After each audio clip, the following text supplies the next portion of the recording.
karena dosa warisnya Pak Martin. Tapi mereka ingin menyalib dikarenakan karena mereka takut bangsanya dirampas oleh penjajah Romawi. Karangan muncul belakangan, oh karena ada di Hosea, ada di Yesaya, Pak. Sekali lagi, kitab Yesaya itu adalah cerita yang datang kepada Yesaya bin Amos. Penglihatan yang telah dilihat Yesaya bin Amos tentang Yehuda, tentang Yerusalem dalam zaman Uzia, dalam zaman Yotam, dalam zaman Ahaz, dalam zaman Hezekia dan raja-raja Yehuda, bukan zaman Pilatus, tapi zaman Hezekia, zaman Ahaz, zaman Yotam, zaman Uzia. Itu penglihatannya. Jadi semua yang tertulis di Yesaya 1 sampai Yesaya 6 itu semua bercerita tentang raja-raja Yehuda di zaman Hezekia, Ahaz, Yotam dan Uzia, bukan zaman kerajaan Roma. Kalian karena kekurangan Sarah, kalian karena tak ada data di dalam perjanjian baru, kalian mengais-ngais kitabnya Yahudi. Karena apa? Karena mohon maaf, karena Pak Martin bodoh. Karena Pak Martin bodoh, makanya kalian begini. Gitu saudara. Silakan. Oke, saya tanggapi ya.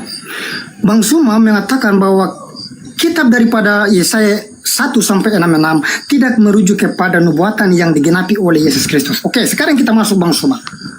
Yesus menggenapi nubuatan yang disampaikan oleh Nabi Yesaya di dalam Yesaya 61 ayat 1 dan 2. Apa yang dikatakan di sana Bang Suma? Roh Tuhan Allah ada padaku, sebab aku diutus untuk memberitakan pembebasan bagi yang tertawan, penglihatan bagi yang buta, dan memberitakan tahun rahmat Tuhan telah datang. Yesus menggenapi, dengar baik-baik ya teman-teman semua yang berada di bawah. Lukas 4 ayat 18 dan 19. Apa yang dikatakan? Ketika Yesus diminta untuk membaca kitab daripada bangsa Yahudi, apa yang Yesus katakan? Roh Tuhan ada padaku, sebagaimana yang disampaikan oleh Yesaya 61. Sebab aku diutus untuk memberitakan kabar baik. Dan setelah Yesus membaca, dia menutupnya dan dia mulai pengajaran. Sekarang genaplah nats ini sewaktu kamu mendengarnya. Saya bertanya Bang Suma, apakah nubuatan itu digenapi oleh Yesus ataukah tidak? Ketika Yesus mengatakan bahwa sekarang genaplah nats ini sewaktu kamu mendengarnya, Yesaya 61 ayat 1 dan 2 digenapi di dalam Lukas 4 ayat 18 dan 19. Silakan Bang Suma. Baik, ya. Saya jawab baik. Yesus mengatakan begini di dalam Yohanes 3 nomor 34 Pak. Apa kata Lukas Yesus? 4, Lukas 4 Bang. Lukas 4 ayat 18 19. Sabar Kenapa nubuatan Yesaya 61 ayat 1 dan 2? Tapi Bang Suma mengatakan itu menurut bahwa, Anda. Itu Anda mengais-ngais itu. Bang, Yesus menjawab. Sama dulu. Oke. Di dalam Yesaya 61 itu tidak menyebut merek Pak. Tapi Yesus mengatakan apa dalam Yohanes 3 nomor 34? Sebab siapapun yang diutus oleh Elohim, dialah yang menyampaikan firman Elohim. Karena Elohim mengaruniakan rohnya kepadanya dengan tidak terbatas jedar.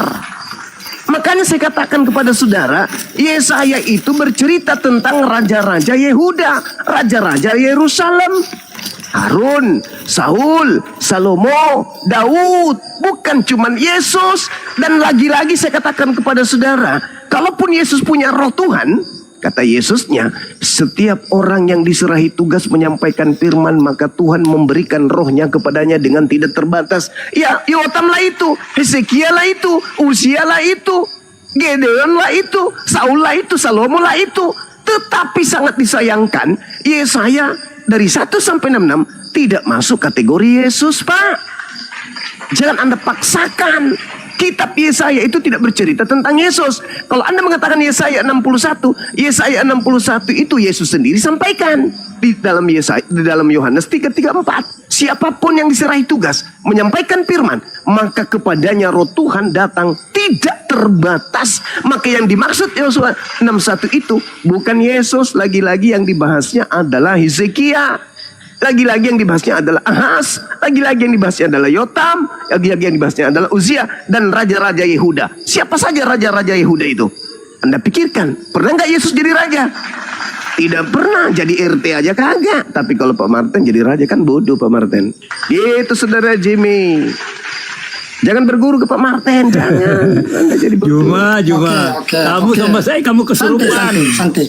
Jadi Santai, orang bodoh jangan iya, ngomong. Martin Ale itu kesurupan Orang dia. bodoh jangan ngomong. Dendam kesumat Ini dia itu diskusi kalau sama ilmiah. Martin itu. Diskusi ilmiah, orang bodoh jangan ngomong. Orang bodoh jangan ngomong.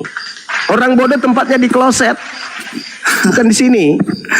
Lanjut, saudara Jimmy, silakan. Bahasanya jorok itu. Tidak ada gunanya sopan santun, Semua orang harus tahu. tapi mematikan akal. Si Yang Juma itu mematikan akal itu iblis.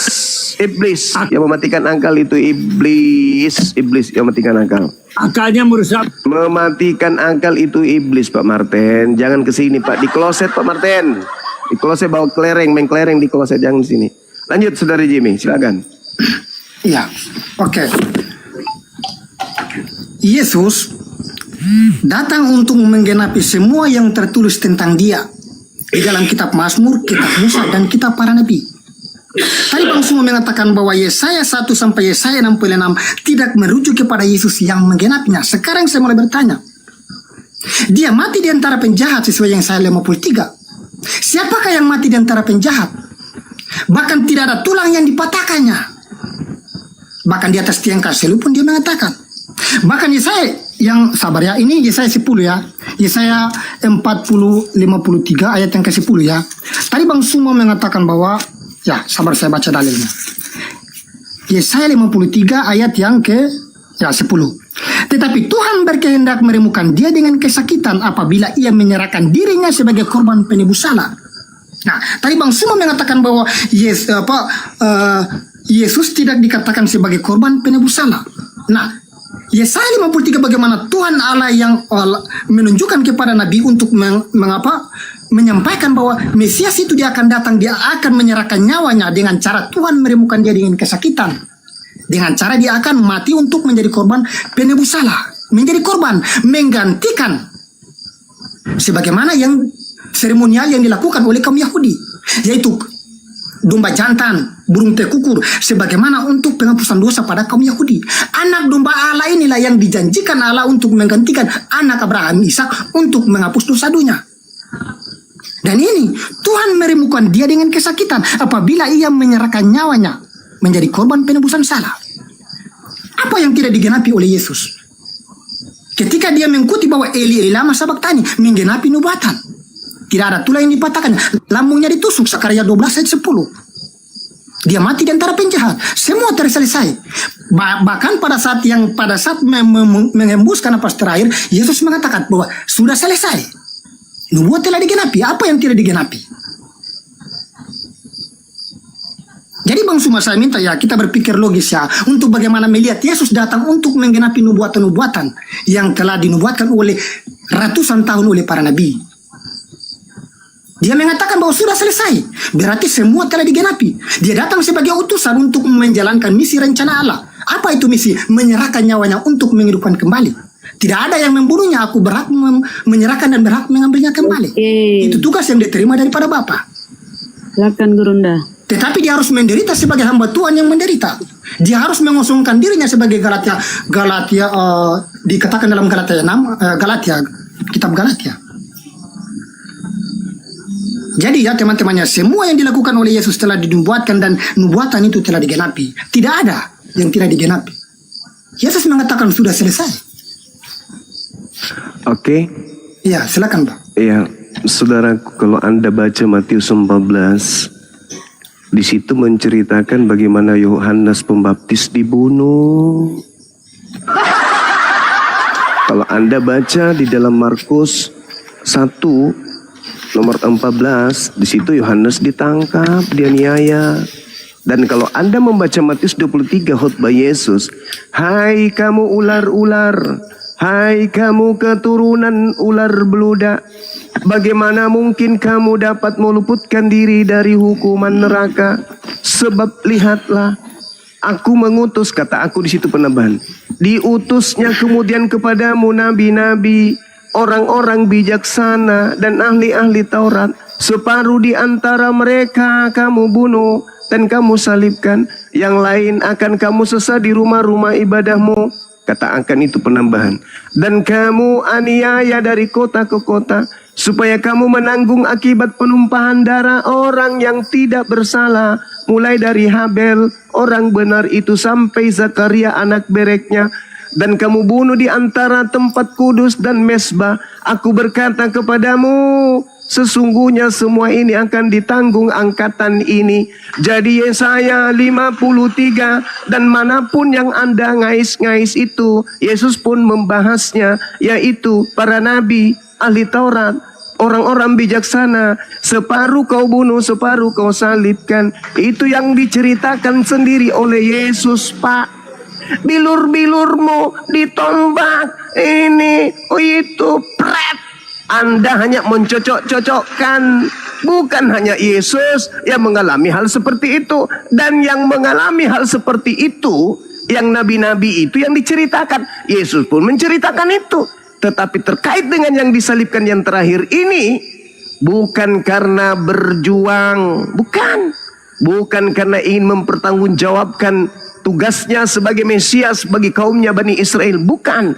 Tetapi karena keangkara murkaan orang-orang Yahudi kepadanya, disebabkan dia banyak kemudian mengacau ajaran keinginan orang-orang Yahudi di depan majikan mereka, yaitu Roma.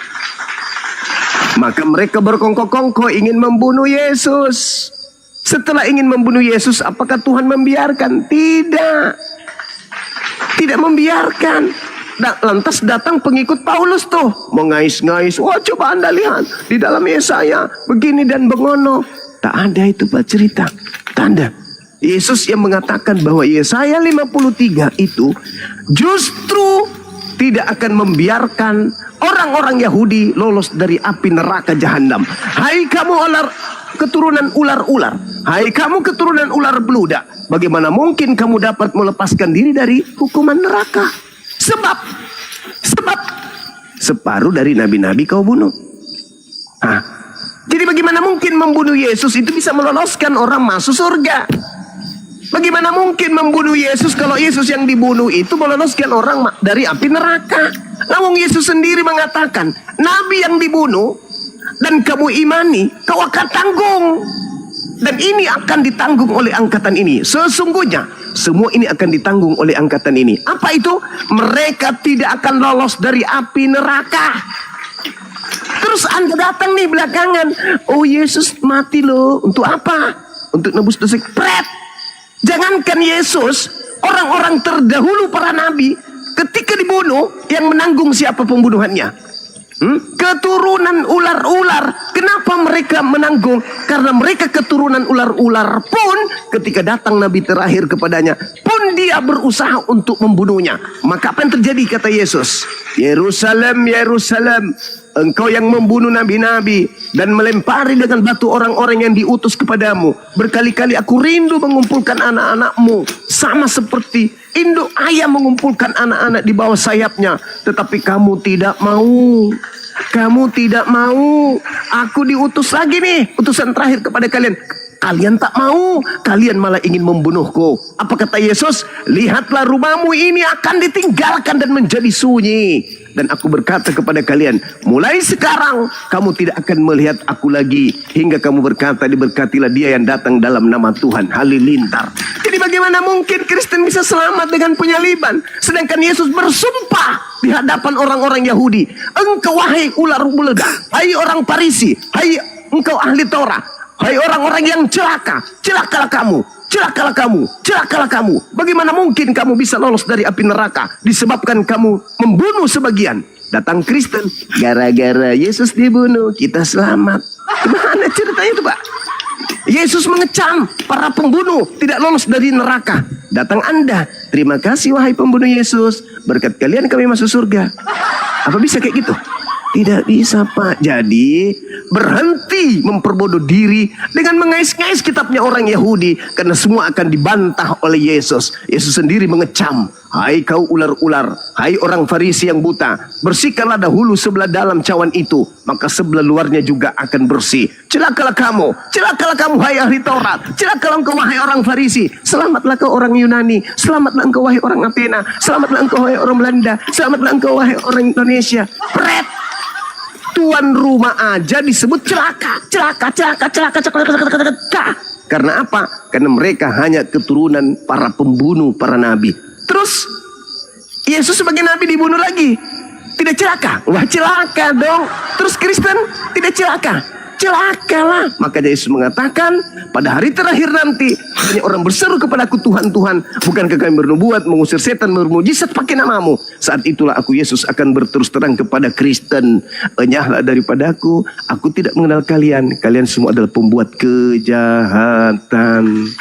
Jadi jangan sombong terhadap kebenaran, Pak. Kalau ahli Taurat, orang Farisi, orang Yahudi dikecam oleh Yesus, bagaimana mungkin kalian lolos dari api neraka? Ini ahli Taurat loh. Bukankah keselamatan dari Yahudi katanya? Tapi ahli Yahudi katakan Yesus, kalian tidak lolos dari api neraka. Lalu Kristen lolos dari neraka karena apa? Karena apa, Pak? Tidak bisa. Oke, saya tanggap ya. Silakan. Oke. Bang Suma mengutip Matius 7 ya, Matius 7 ayat sekian sampai sekian, dengan bagaimana Kristen dilemparkan ke dalam neraka. Saya minta Bang Suma ya, Bang Suma bahkan teman-teman yang lain, untuk bagaimana ketika mempelintir sebuah ayat harus melihat dulu apa yang dimaksudkan di sana. Di sana apa, sabar ya, saya lihat. Di sana apa yang dikatakan Yesus di sana di Matius 7. Oke, saya lihat. Apa yang dikatakan di sana? Hal pengajaran yang sesat, Bang Suma. Apa itu hal pengajaran yang sesat? Apa yang diajarkan di sini? Di dalamnya ada nabi-nabi palsu serta para pengikutnya. Mari kita bedakan dan mari kita uji. Sekarang kita masuk dalam mujizat serta apa yang diberikan. Yang dikatakan Bang Suma di sini bahwa setiap orang yang berseru kepadaku akan dilemparkan, yaitu mereka yang menggunakan nama Yesus untuk mengusir setan-setan. Sekarang kita lihat. Yang pertama, Yesus mengatakan di dalam Markus 16, 17, 18. Apa yang dikatakan di sana? Pergilah ke seluruh dunia dan baptislah mereka dalam nama apa? Ajarkanlah mereka dan mereka akan mengusir setan-setan demi namaku. Ini janji bahwa setiap orang yang percaya kepada Yesus, mereka akan mengusir setan-setan demi namaku. Apa yang dikatakan Yesus juga? Sekarang kita lihat juga apa yang diberikan karunia oleh Roh itu kepada tiap-tiap orang di dalam kekristenan. Bagaimana Yesus menjanjikan Roh itu, yaitu Roh akan datang dan mengingatkan kamu, dan Roh itu akan menuntun kamu sampai selama-lamanya. Mari kita lihat pekerjaan apa itu pekerjaan Roh. Di dalam Korintus 12 dan Korintus 14, apa itu pekerjaan Roh? Roh yang satu yaitu Roh Allah memberikan kepada mereka mengarahkan tanda dan mujizat, mengusir setan-setan, bernubuat, bahkan memberitakan firman. Sekarang saya bertanya kepada Bang Suma, apakah karunia yang diberikan kepada mereka untuk bernubuat? Bang Suma mengatakan bahwa yang bernubuat akan dilemparkan ke dalam neraka. Apakah para nabi yang diberikan karunia untuk bernubuat di dalam perjanjian lama, mereka yang termasuk di dalam ajaran sesat yang disampaikan Yesus di dalam Matius 7? Jadi Bang Suma, kita harus perbedaan dulu. Apa itu ajaran sesat, nabi-nabi palsu, guru-guru palsu? Apa itu pengajaran Yesus di dalam Matius 7 ayat sekian, ayat 16 sampai 23? Jadi kita harus tahu perbedaan dulu. Siapakah yang dilemparkan? Buah apakah dari pengajaran-pengajaran mereka ketika muncul nabi-nabi palsu itu, ajaran-ajaran sesat itu? Karena Yesus telah mengatakan hal demikian. Mereka akan mengusir setan-setan demi namaku oleh iman mereka. Dan hal itu pun dikatakan. Kristen pun melakukan hal demikian dengan tuntunan Roh Allah. Korintus 12 dan Korintus 14. Apa yang salah dengan kekristenan? Kita perlu pelajari dulu untuk mendalami siapakah. Karena di sini dibawa katakan bahwa bukan setiap orang, berarti bukan semua orang Kristen, bukan setiap orang, berarti ada orang-orang tertentu yang memakai nama Tuhan tetapi di dalamnya dia adalah serigala yang buas. Itulah yang akan dilemparkan ke dalam neraka. Jadi kita tahu perbedaan dulu ya. Kita harus tahu nabi. Kalau Bang Suma mengatakan bahwa orang Kristen dilemparkan, berarti sudah tentunya orang Yahudi juga yang termasuk nabi. Apakah Nabi Yesaya yang menyembuhkan dengan menggunakan kuasa dan nama Tuhan, apakah mereka juga akan dimasukkan dengan golongan orang-orang sesat? Tidak. Jadi kita harus tahu perbedaan dulu.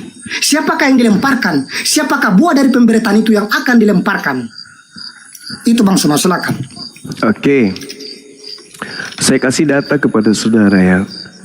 Di dalam Ulangan 13, apabila di tengah-tengahmu muncul seorang nabi atau seorang pemimpi, pengarang, dan ia memberitahukan kepadamu suatu tanda atau mukjizat, dan apabila tanda atau mukjizat sang pengarang ini itu terbukti terjadi, lalu dengan modal mukjizat itu ia memujuk kamu, mari kita beribadah kepada ilah lain yang kamu tidak kenal, dan mari kita berbakti kepadanya. Sekarang, apakah orang Yahudi mengenal ilah yang disebut dengan Kristus oleh Paulus? Apakah orang-orang Yahudi mengenal ilah yang Paulus ajarkan dengan nama Agnostos Theos di Athena? Apakah orang Yahudi kenal dengan Theos baru yang keluar dari rahim Maria orang Yahudi itu? Tidak, saudara Jimmy. Paulus datang mengajarkan ilah baru. Filipi 2 nomor 6, nomor 7, nomor 8. Theos, dewanya orang Roma Athena turun ke bumi menjadi manusia dan bernama Kristus. Apakah Yahudi kenal sembahan ini? Tidak. Itu Paulus ajarkan untuk non-Yahudi. Galatia 1 nomor 15. Aku diutus kepada non-Yahudi. Karena aku diutus non-Yahudi, aku tidak memperkenalkan Tuhan baru kepada Yahudi, tetapi kepada orang Roma dan Yunani, aku memperkenalkan dewa baru dalam nama Yesus Kristus. Apa kata Ulangan 13? Apabila pemimpi atau pengarang tersebut melakukan mukjizat dan mukjizatnya terjadi, lalu membujuk kamu, mari kita mengikuti ilah lain yang tidak kau kenal, Agnostos Theos. Mari kita berbakti kepadanya. Maka janganlah engkau mendengarkan perkataan pemimpi atau pengarang cerita itu. Sebab Tuhan Elohimmu mencoba kamu untuk mengetahui apakah kamu sungguh-sungguh mengasihi Tuhan Elohim dengan segenap hatimu, dengan segenap jiwamu. Tuhan Elohimmu harus kamu ikuti. Apa perintah Tuhan Elohimmu? Taurat. Itu yang harus kau ikuti. Kamu harus takut akan dia. Jangan malah kau katakan Tuhanmu mati dibunuh manusia. Itu namanya kau tidak takut. Kau harus takut kepada dia. Kamu harus berpegang pada perintahnya. Mana perintahnya? Taurat. Suaranya harus kamu dengarkan. Kepadanya harus kau berbakti dan terpaut. Pemimpi atau pengarang itu harus dihukum mati. Makanya pemimpi-pemimpi, pengarang-pengarang buku-bukumu, saudara, itu tidak ada yang mati normal, semua mati dibunuh. Menggenapi perintah Tuhan. Kenapa? Karena mereka mengajarkan menyembah kepada ilah lain. Agnostos Theos, dewa yang tidak dikenal. Itulah yang Paulus ajarkan dalam Kisah Para Rasul 17, nomor 21, nomor 22, nomor 19, 21, 22. Apa kata Paulus? Aku melihat kau, wahai orang Athena, menyembah kepada dewa Agnostos Theos yang kalian tidak kenal. Aku datang memperkenalkan dewa yang tidak kau kenal itu dalam nama Kristus Yesus. Inilah yang kuberitakan kepadamu. Paulus mengajarkan menyembah kepada ilah lain. Terus kemudian saudara, ketika Anda berbicara mengenai Markus, ada hal yang menarik di sana. Anda bercerita tentang makhluk yang keluar dari kubur. Anda baca nomor 9-nya. Setelah Yesus bangkit pagi-pagi pada hari pertama minggu itu, ia mula-mula menampakkan diri kepada Maria, kepada yang lain, bla bla bla bla bla bla bla. Apakah murid-murid Yesus percaya? Tidak. Murid-murid Yesus tidak percaya. Mereka mengatakan itu omong kosong. Bagaimana mungkin orang mati bisa keluar dari kubur? Karena mereka murid-murid tidak diberikan tanda bangkitnya anak manusia dari kubur. Yang diberikan tanda bangkit hari ketiga di kubur itu angkatan jahat. Sedangkan murid Yesus bukan angkatan jahat. Maka ketika ada pemberitaan, yang mati itu tidak ada lagi di kuburannya loh, udah bangkit. Murid-muridnya tidak percaya dan menganggapnya omong kosong. Ketika kemudian sosok ini muncul di tengah-tengah mereka, apa reaksi murid-murid? Mereka ketakutan sebab mengira melihat setan. Yesus muncul pada hari ketiga, muridnya bukan mengatakan, oh Tuhan sudah bangkit, tapi menganggapnya hantu. Kenapa bisa demikian? Karena angkatan darat, angkatan darat, jangan nulis angkatan darat dong, angkatan jahat, minta satu tanda, dan tidak akan diberikan satu tanda kepada angkatan darat, angkatan jahat, Selain tanda Yunus, apa itu? Anak manusia keluar dari kubur. Nah, siapa yang keluar dari kubur pada hari ketiga? Itu tanda untuk angkatan jahat. Dan itu bukan Yesus. Yang bisa lebih itu penjahat. Penjahat itu. Lalu kemudian Anda membawa data nomor 15-nya. Pergilah ke seluruh dunia. Ini bukan Yesus, Pak. Ini adalah makhluk yang keluar pada kuburan. Bukan Yesus lagi nih yang keluar nih. Kata Yesus, yang keluar itu adalah iblis. Di mana Yesus mengatakan bahwa yang keluar itu iblis? Baca Yohanes 12 nomor 31. Apa kata Yesus? Saatnya dunia dihakimi. Sekarang juga penguasa dunia. Siapa penguasa dunia, Pak? Iblis dilemparkan keluar. Keluar dari mana, Pak? Keluar dari kubur. Jadi yang keluar dari kubur pada hari ketiga, pergilah, jadikan seluruh bangsa menjadi muridku. Itu adalah iblis yang memakai nama Yesus. Sebagaimana nubuat Yesus kepada murid-muridnya di Bukit Zaitun. Apa katanya? Waspadalah agar kalian jangan disesatkan. Sebab penyesat akan datang. Dengan cara apa? Memakai namaku. Dan berkata, akulah Kristus. Dia akan melakukan tanda yang dahsyat. Dia akan melakukan mujizat-mujizat. Untuk apa? Sekiranya mungkin menyesatkan orang-orang pilihan juga. Murid-murid pilihan. Jadi penyesatnya melakukan tanda dahsyat. Apa itu? Keluar dari kubur pada hari ketiga. Itu tanda dahsyat.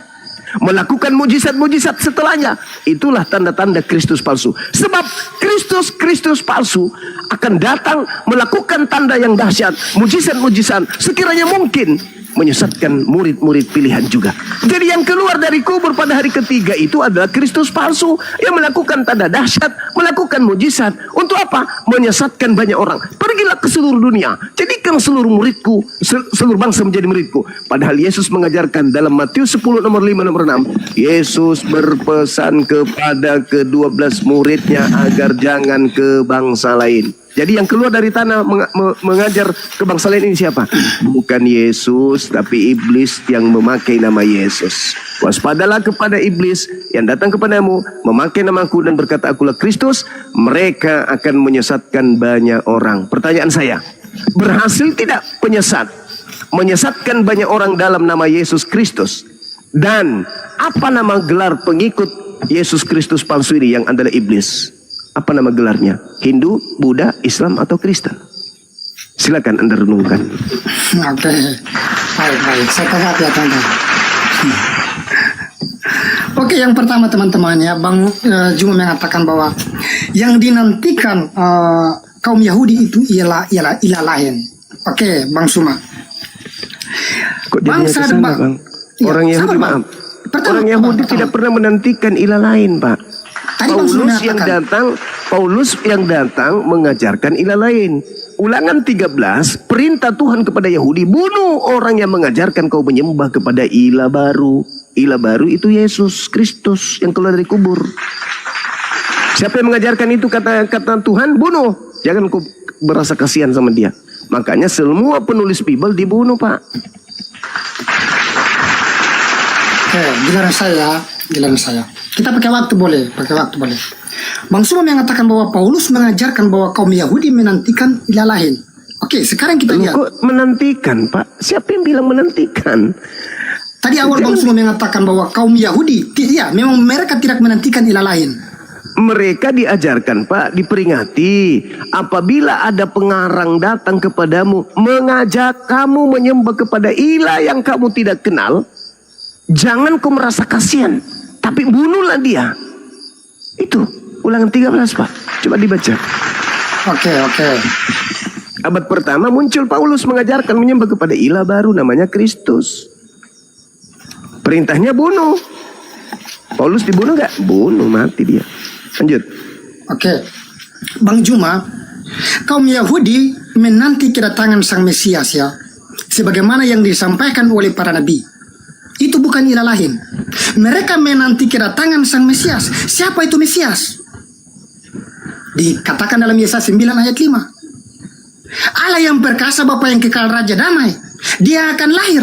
Bahkan dikuatkan juga di dalam Nabi Mika. Mika 5 ayat 1 dan 2. Dia yang mempunyai takhta yang tidak pernah berkesudahan.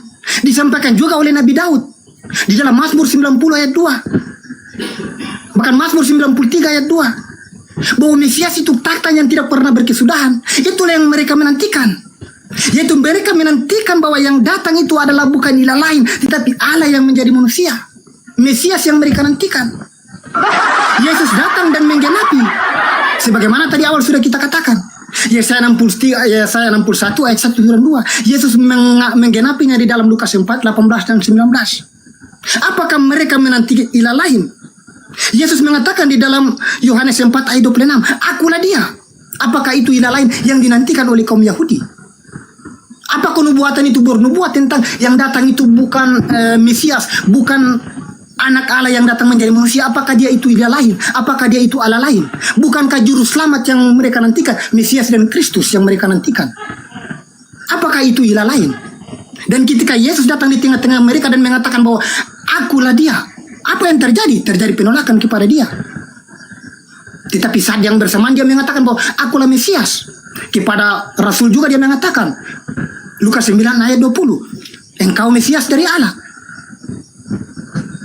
Jadi kaum Yahudi itu bukan menanti ilah lain, Bang Suma. Mereka menanti kedatangan Allah itu sendiri. Hamba. Siapa itu hamba? Hamba itu di dalam Yesaya 43 ayat yang ke-10. Tidak lain daripada dia sendiri. Allah itu sendiri yang menjadi hamba. Yesaya 43 ayat 10. Bagaimanakah ilah lain daripada Allah? Allah datang menjadi manusia dan mereka menanti itu datang sebagai manusia, itu adalah Allah itu sendiri. Bagaimana Bang Suma mengatakan bahwa mereka menanti bahwa Allah lain, bahkan diajarkan oleh Paulus. Yang berikut, Bang Suma mengatakan bahwa penjahat disalibkan dan bukan Yesus. Yesus mengatakan hal bahwa semua yang tertulis tentang aku, bahwa anak manusia akan diserahkan ke dalam tangan orang berdosa dan disalibkan dan akan bangkit pada hari yang ketiga. Dan Yesus disalibkan. Apakah dia itu penjahat? Yang berikut, Bang Suma mengatakan bahwa Yesus datang itu adalah sebagai penyesat dan bukan dia adalah Yesus. Bagaimana mungkin ketika Yesus mengatakan bahwa rabalah supaya kamu percaya, sebab hantu tidak mempunyai daging dan tulang seperti yang ada padaku. Saya boleh bertanya, apakah iblis bisa dilihat dan bisa dipegang? Ketika Yesus mengatakan bahwa akulah ini, rabalah, kamu akan percaya. Bahkan sepotong ikan goreng pun Yesus akan memakannya. Ketika Thomas mengatakan bahwa aku tidak percaya, Yesus mengatakan bahwa rabalah supaya kamu percaya, dan berbahagialah mereka yang tidak melihat namun percaya. Apakah itu ilah lain dan bukan Yesus sendiri? Jadi Bang Suma dan teman-teman, saya minta ya, kitab Yahudi itu digenapi oleh Yesus Kristus. Jadi tadi Bang Suma saya tidak sepaham ya, karena Bang Suma mengatakan bahwa hantu itu datang, iblis. Hantu itu tidak mempunyai daging dan tulang. Boleh bisa dilihat tetapi tidak bisa dipegang. Tetapi Yesus mengatakan, rabalah, apakah saya ini hantu? Tidak, aku ini rabalah, aku ini sendiri, Yesus. Damai sejahtera bagi kamu. Damai sejahtera ku tinggalkan kepadamu. Sekarang tugasku berikan kepadamu. Semua yang tertulis tentang aku di dalam kitab Musa, kitab Mazmur dan para nabi harus digenapi. Bahwa Mesias harus disalibkan, bangkit pada hari yang ketiga. Yesus mengatakan hal demikian. Bahwa dia ada demikian. Bukan hantu dan bukan iblis dan penyesat. Karena Yesus mengatakan bahwa hantu tidak mempunyai daging dan tulang. Dan itu adalah benar-benar Yesus sendiri. Karena dia menyatakan wujud aslinya, tubuhnya asli. Itu Bang Suma. Oke, baik. Jadi minimal ada 3 poin yang ingin saya tanggapi dari saudara ya. Setelah ini nanti kita tiktokan aja, terlalu panjang. Yang pertama terkait Mesias, Bang. Anda mengatakan orang Yahudi menunggu Tuhan jadi manusia. Ini ilmu dari mana Anda dapatkan? Mesias itu bukan Tuhan. Yesaya 9 itu berbicara tentang Hizkia. Pada hari ini telah lahir Hizkia. Kan udah aku bilang tadi. Coba Anda baca nomor 2-nya. Yesaya 9 nomor 2, nomor 3, nomor 4, nomor 5. Anda baca sebelum masuk ke data nomor 6-nya. Itu berbicara mengenai Raja Hizkia yang persis sama seperti Gedeon yang menyelamatkan kemudian mereka dari tentara Asyur. Itu Anda harus belajar lagi mendalam, jangan comot-comot doang. Sedangkan ketika Anda mengatakan mereka menunggu Mesias, mereka tidak menunggu Tuhan, Pak. Mereka menunggu Mesias. Mesias itu bukan Tuhan. Mesias itu orang yang diurapi Tuhan. Bagaimana mungkin Tuhan diurapi Tuhan? Jadi ketika Yesus datang sebagai orang yang dinantikan, Yesus turun ke bumi. Apa ending ajarannya? Hidup kekal itu adalah mereka mengenal engkau satu-satunya Tuhan dan mengenal Yesus sebagai utusan Tuhan. Jadi Yesus datang di tengah-tengah kaumnya, ingin diterima sebagai apa? Sebagai Mesias, sebagai orang yang diurapi Tuhan, selayaknya Gideon, selayaknya Hizkia, selayaknya Musa, selayaknya Daud. Bukan Tuhan. Yesus menjadi Tuhan nanti di Roma, di Yunani, Pak, oleh Paulus. Ketika Yesus datang di kaumnya, dia datang hanya ingin diterima menjadi apa? Menjadi utusan Tuhan. Jadi dia, Yesus, bukan ilah baru. Yang membuatnya menjadi ilah baru Kristen. Kristen yang membuatnya menjadi ilah baru. Sedangkan Yesus datang bukan menjadi ilah. Yesus datang menjadi nabi, menjadi Mesias, menjadi juru selamat Yahudi menuju kepada Bapa. Kemudian dia menjadi ilah oleh Paulus.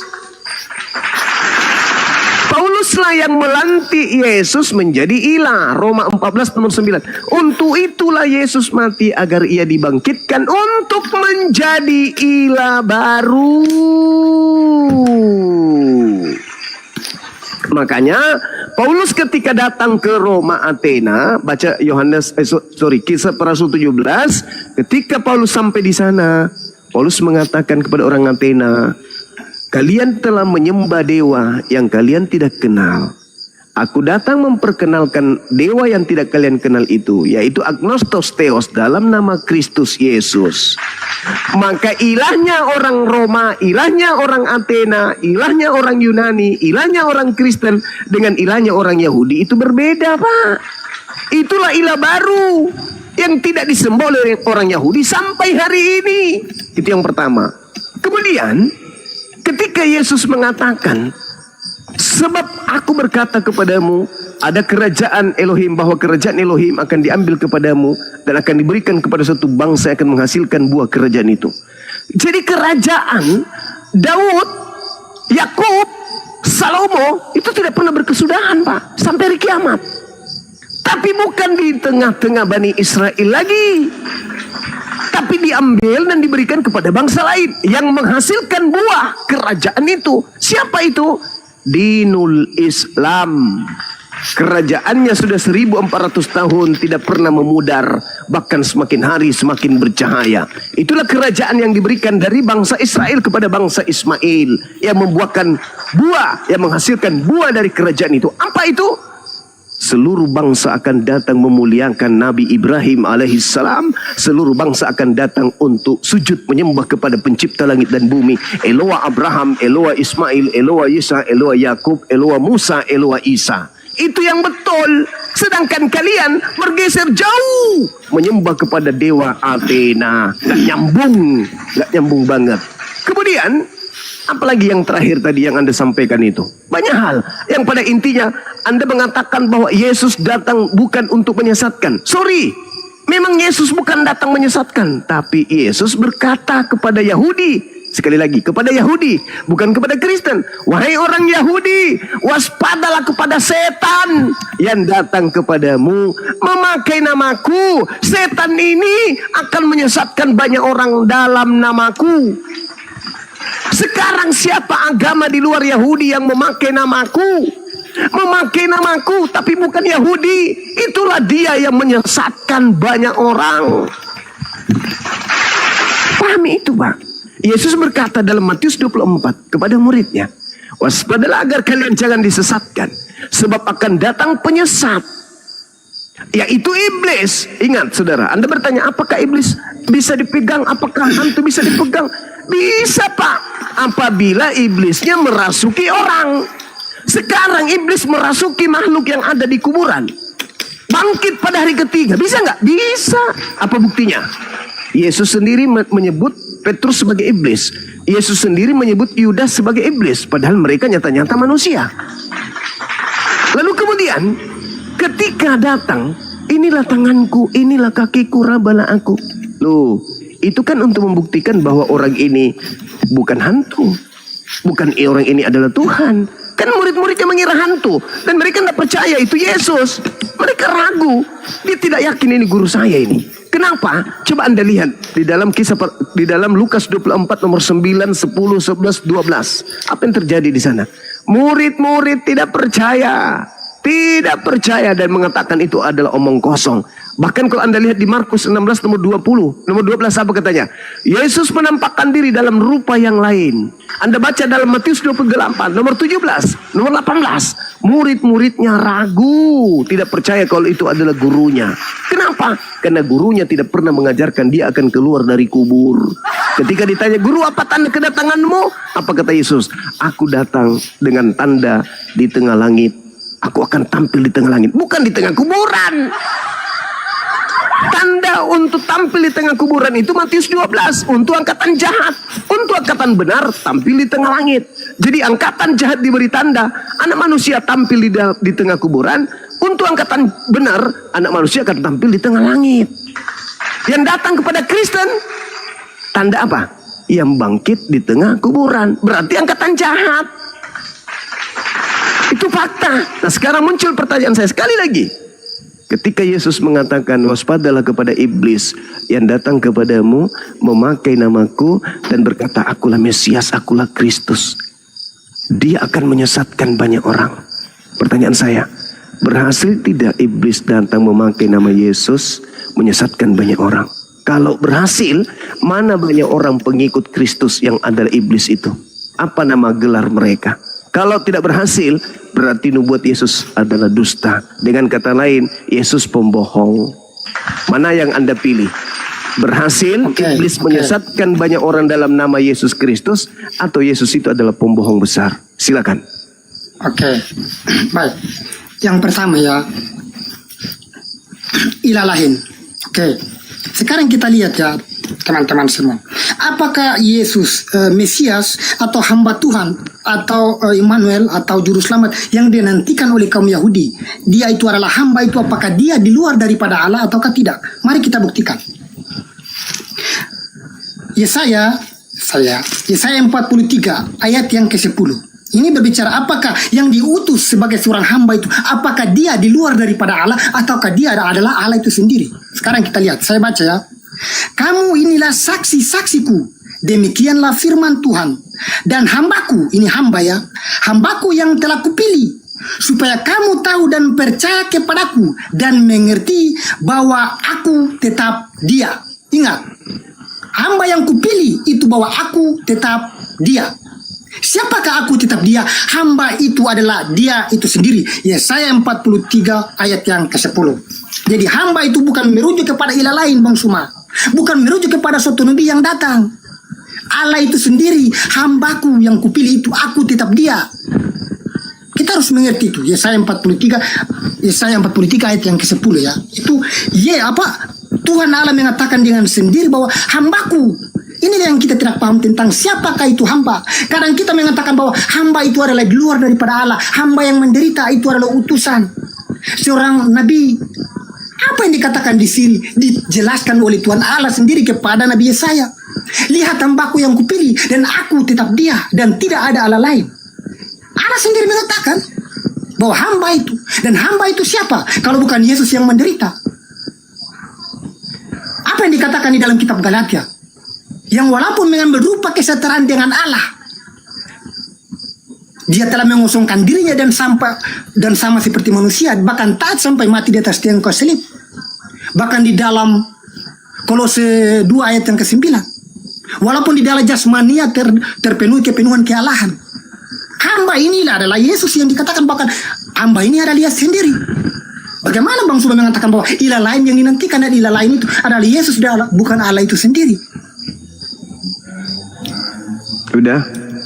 Iya. Jadi nggak terlalu panjang. Silakan Bang Suma. Satu-satu poin. Jadi gini, tak ajarin ya. Ajarin. Kalau ilmu Anda ini cocok di gereja, kenapa jemaat itu nggak paham Bible? Tapi depan kami ini para apologet yang siang malam mengkaji Bible itu nggak bisa, Bang.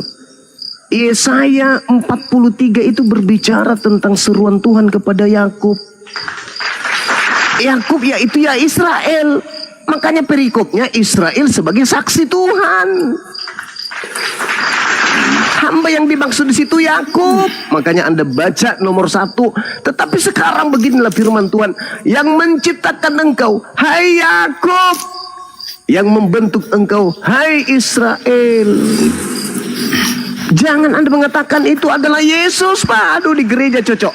Justru ini menampar gereja ini dalil. Kenapa? Kamu inilah saksi-saksiku.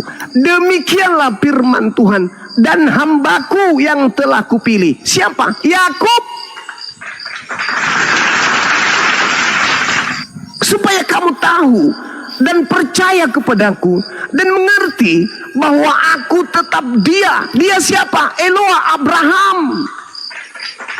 Sebelum aku tidak ada ilah dibentuk, dan sesudah aku tidak akan ada lagi ilah yang dibentuk. Jadi ilah yang dibentuk menjadi daging itu ilah baru. Itu bukan aku. Tidak ada ilah yang dibentuk setelah aku. Lalu Kristen muncul, yang dibentuk menjadi daging itu ilah. Ilah baru, agnostos theos, dewa Athena. Jadi Kristen itu, Pak, Saudara Jimmy, menyembah dewa Athena dalam nama Kristus Yesus. Anda harus jeli melihat data itu. Di situ jelas dikatakan, kamu inilah saksi-saksiku. Demikianlah firman Tuhan. Dan hambaku yang telah kupilih. Al-Quran surah Al-Imran. Ini ma'akum. Aku bersama dengan Israel. Aku bersama dengan Bani Yakub. Jadi ketika dikatakan dalam Yesaya 43. Itu berbicara tentang Yakub. Wahai Yakub, hambaku. Tidak ada lagi Tuhan yang dibentuk sebelum aku. Dan tidak ada Tuhan yang dibentuk setelahku. Orang Kristen membentuk Tuhan dalam rupa manusia. Tak ada Tuhan, Pak. Jadi Yesus Anda bentuk dari burung merpati kek, mau jadi domba kek, mau jadi apa kek, manusia kek. No, bagi orang yang berakal. Karena kami berbicara mengenai data. Sekarang kembali ke tema kita, Pak. Berhasil tidak iblis menyesatkan manusia untuk menyembah kepada ilah baru dalam nama Yesus Kristus? Jawab. Oke, saya jawab ya. Berhasilkah iblis menyembah ilah baru di dalam nama Yesus Kristus? Oke. Maksud daripada Bang Suma untuk bagaimana saya harus menunjukkan apakah berhasilkah iblis untuk menyesatkan ilah baru. Siapakah ilah baru di sini yang dimaksudkan oleh Bang Suma? Apakah Paulus? Apakah Yesus? Apakah para murid? Nubuatan Bang Suma. Apakah nubuatan ini sudah digenapi? Yesus mengatakan bahwa apabila seseorang yang datang kepadamu. Ini Yesus bagaimana bernubuat. Kita lihat ya di Matius tadi. Yesus bernubuat tentang bagaimana akan datang kepadamu penyesat. Ini tentang khotbah Yesus tentang akhir zaman. Sebelum semuanya terjadi akan datang kepadamu. Bangsa akan bangkit melawan bangsa. Kerajaan melawan kerajaan. Akan orang yang datang memakai namaku dan mengatakan akulah dia. Apakah nubuatan ini digenapi pada saat itu? Kalau digenapi ya sudah tentunya akhir zaman sudah terjadi pada saat itu. Karena nubuatan Yesus tentang akan terjadinya akhir zaman. Tetapi sebelum itu akan datang penyesat. Kalaupun nubuatan itu sudah digenapi, sudah tentunya penyesat akhir zaman itu sudah terjadi dan bukan kita tidak ada. Kalau kita mengacu pada nubuatan Yesus itu, akan ada tampil kepadamu penyesat dan dia akan mengatakan akulah dia. Apakah Paulus mengatakan bahwa akulah adalah Mesias? Kalau kita merujuk pada Yesus, ya Yesus mati dan disaksikan oleh mereka. Malaikat pun mengatakan bahwa dia yang telah mati, mengapa kamu melihat dia yang telah bangkit? Di dalam penampakan Yesus ada dan menampakkan kepada mereka bahwa akulah Yesus. Lihatlah tangan dan kakiku. Apakah Yesus ini dikatakan seperti yang dikatakan oleh Bang Suma? Apakah iblis itu berhasil? Nubuatan Bang Suma. Nubuatan itu jangan kita tafsirkan bahwa sudah genapi atau belum. Saya mengatakan bahwa belum Bang Suma. Karena Paulus adalah seorang yang bertemu jumpa langsung dengan Yesus. Tetapi bukan berjumpa secara langsung. Dia berjumpa dalam cahaya. Yesus datang dengan hal yang sama. Dia datang dengan mengatakan, dengan menunjukkan di dalam penampakan 40 hari, di dalam penampakan dia menampakkan diri kepada beberapa orang dan kepada ke-12 rasul dengan mengatakan bahwa akulah ini. Apakah dia ini yang dinubuatkan oleh Yesus? Jadi mari kita berpikir lagi lah. Bang Suma dan teman-teman. Silakan Bang Suma. Oke. Sekali lagi saya katakan kepada saudara, Yesusnya berkata kepada angkatan yang benar bahwasanya mereka harus waspada kepada penyesat yang datang memakai nama Yesus. Jadi iblisnya itu datang dalam nama Yesus, Pak. Nah, ada agnostosteos yang baru. Ada agnostosteos, ada sembahan baru yang bernama Kristus Yesus. Siapa sebenarnya yang ingin disembah selain daripada Tuhan pencipta langit dan bumi? Kan iblis. Lukas 4 nomor 6 nomor 7, iblis mau disembah. Bahkan Yesus pun disuruh tunduk. Yesus sembah aku. Tapi kemudian Anda mengatakan bahwa ilah baru, Yesus itu bukan ilah baru. Kata siapa? Orang Yahudi tidak pernah menyembah yang namanya Yesus. Paulus yang memperkenalkan menyembah kepada Yesus, ilah baru. Siapa yang mau disembah? Yesus atau iblis? Iblis. Ada enggak Yesus mengatakan iblis akan datang memakai namaku? Ada. Di mana itu tertulis? Matius 24 nomor 4 nomor 5, nomor 23 24, Lukas 21 nomor 8. Yesus mengatakan iblis datang memakai namaku. Untuk apa? Untuk menyesatkan banyak orang. Anda mengatakan akhir zaman. Kok akhir zaman, Pak? Murid-muridnya harus kedatangan orang yang mengaku memakai nama Kristus Yesus. Paulus sampai ke barat, sampai ke Athena, memakai nama siapa? Nama Yesus Kristus. Waspadalah kepada penyesat yang datang kepadamu memakai namaku. Paulus datang memakai nama Yesus. Aku rasulnya Yesus loh. Menulis surat dari Rasul Paulus oleh Tuhan kita Yesus Kristus. Jedar. Setiap menulis surat pasti memakai nama Yesus. Waspadalah kepada penyesat yang datang kepadamu memakai namaku. Paulus setiap menulis surat memakai nama Yesus. Siapa yang datang pada angkatan pertama kepada murid Yesus? Paulus? Yes. Memakai nama Yesus? Yes. Memiliki banyak pengikut? Yes. Nama pengikutnya siapa? Kristen, Pak. Kristen. Dalam Kisah Para Rasul 9 nomor 22, di situ Lukas asisten Paulus menyebut bahwa Paulus itu adalah Kristus. Di dalam 1 Korintus 11 nomor 1, Paulus di sana mengaku kalau dirinya adalah Kristus. Di dalam 1 Korintus 12 nomor 27, Paulus di situ juga mengaku sebagai Kristus. Dan di dalam Galatia 3 nomor 27, Paulus menyebut pengikutnya Kristen itu sebagai Kristus juga. Dan di dalam Roma 16 nomor 7, Paulus juga mengaku sebagai Kristus. Jadi ketika Yesus mengatakan waspadalah kepada setan yang datang kepadamu memakai namaku, setannya datang memakai nama Yesus kepada Paulus. Akulah Yesus yang kau aniaya. Sebenarnya yang datang kepada Paulus itu bukan Yesus anak Maria. Karena ketika Yesus datang anak Maria, maka matahari menjadi gelap, bulan tak bercahaya, bintang berjatuhan, kuasa langit berguncang, dan akan tampil Yesus di tengah langit. Seluruh manusia di bumi akan melihatnya. Sedangkan yang datang kepada Paulus hanya Yesus, hanya Paulus dan rekan-rekannya yang tahu. Akulah Yesus. Itulah iblis yang harus diwaspadai, yang akan menyesatkan banyak orang. Dan orang yang disesatkan oleh iblis ini dalam nama Yesus bernama Kristen hari ini. Anda nggak mau menjawab dengan jujur? Saya yang memuntahkan kebenaran itu. Silakan. Oke. Yesus berpesan kepada para murid untuk waspadalah terhadap penyesat yang datang kepadamu. Kita lihat. Apakah ketika Paulus hadir di tengah-tengah mereka, mereka mengatakan bahwa Paulus adalah penyesat? Apakah ketika Paulus hadir untuk memberitakan firman bahwa Yesus Tuhan dan Juru Selamat, mereka menolak dia?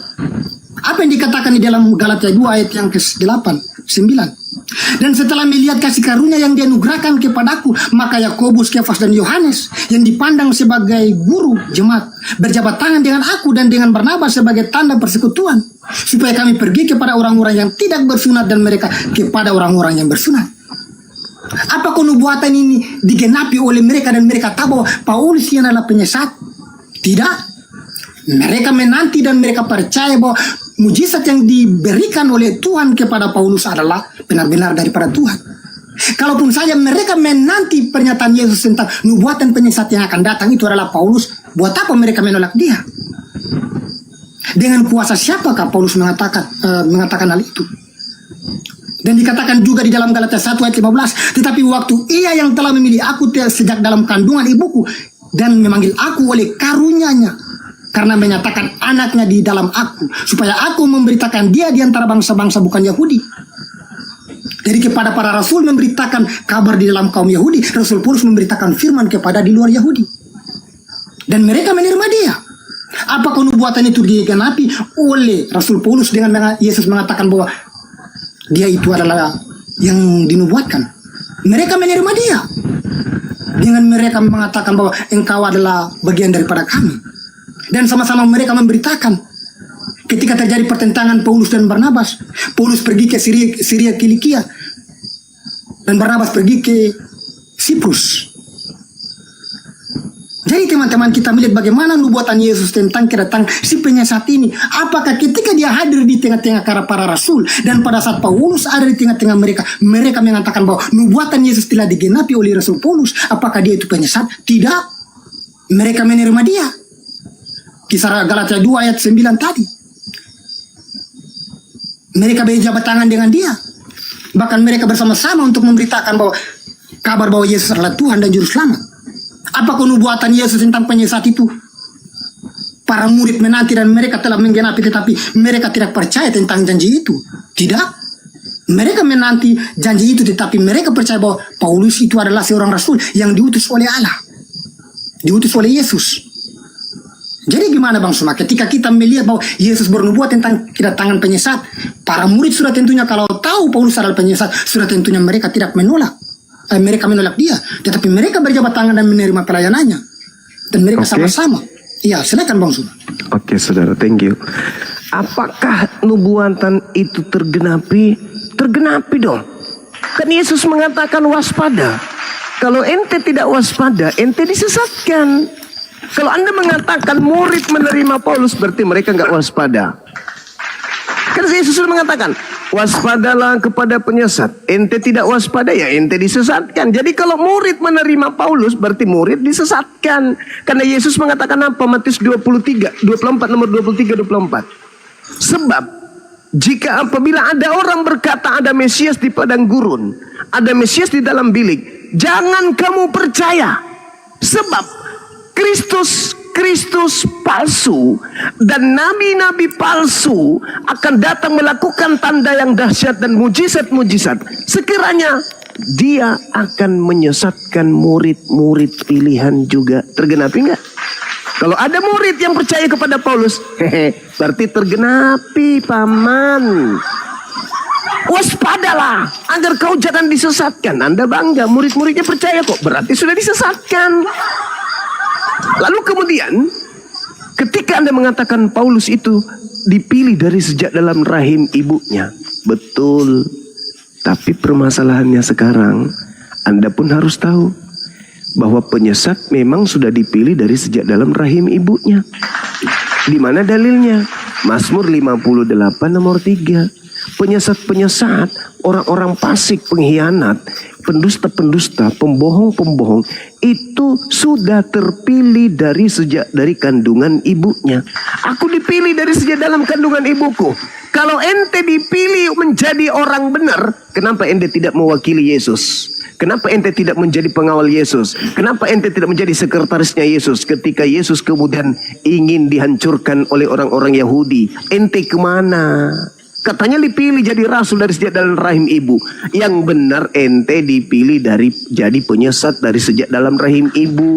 Makanya menggenapi ketika Yesus mengatakan dalam Lukas 21 nomor 8, waspadalah kepada penyesat yang datang kepadamu dengan memakai namaku dan berkata, akulah dia. Dia, jangan kau percaya, dia akan menyesatkan banyak orang. Nomor 12-nya, namun sebelum penyesat itu bereaksi, kata Yesus, terlebih dahulu kalian ditangkap, dianiaya, disesa, dipenjarakan, dihadapkan kepada raja-raja. Itu siapa pelakunya? Paulus.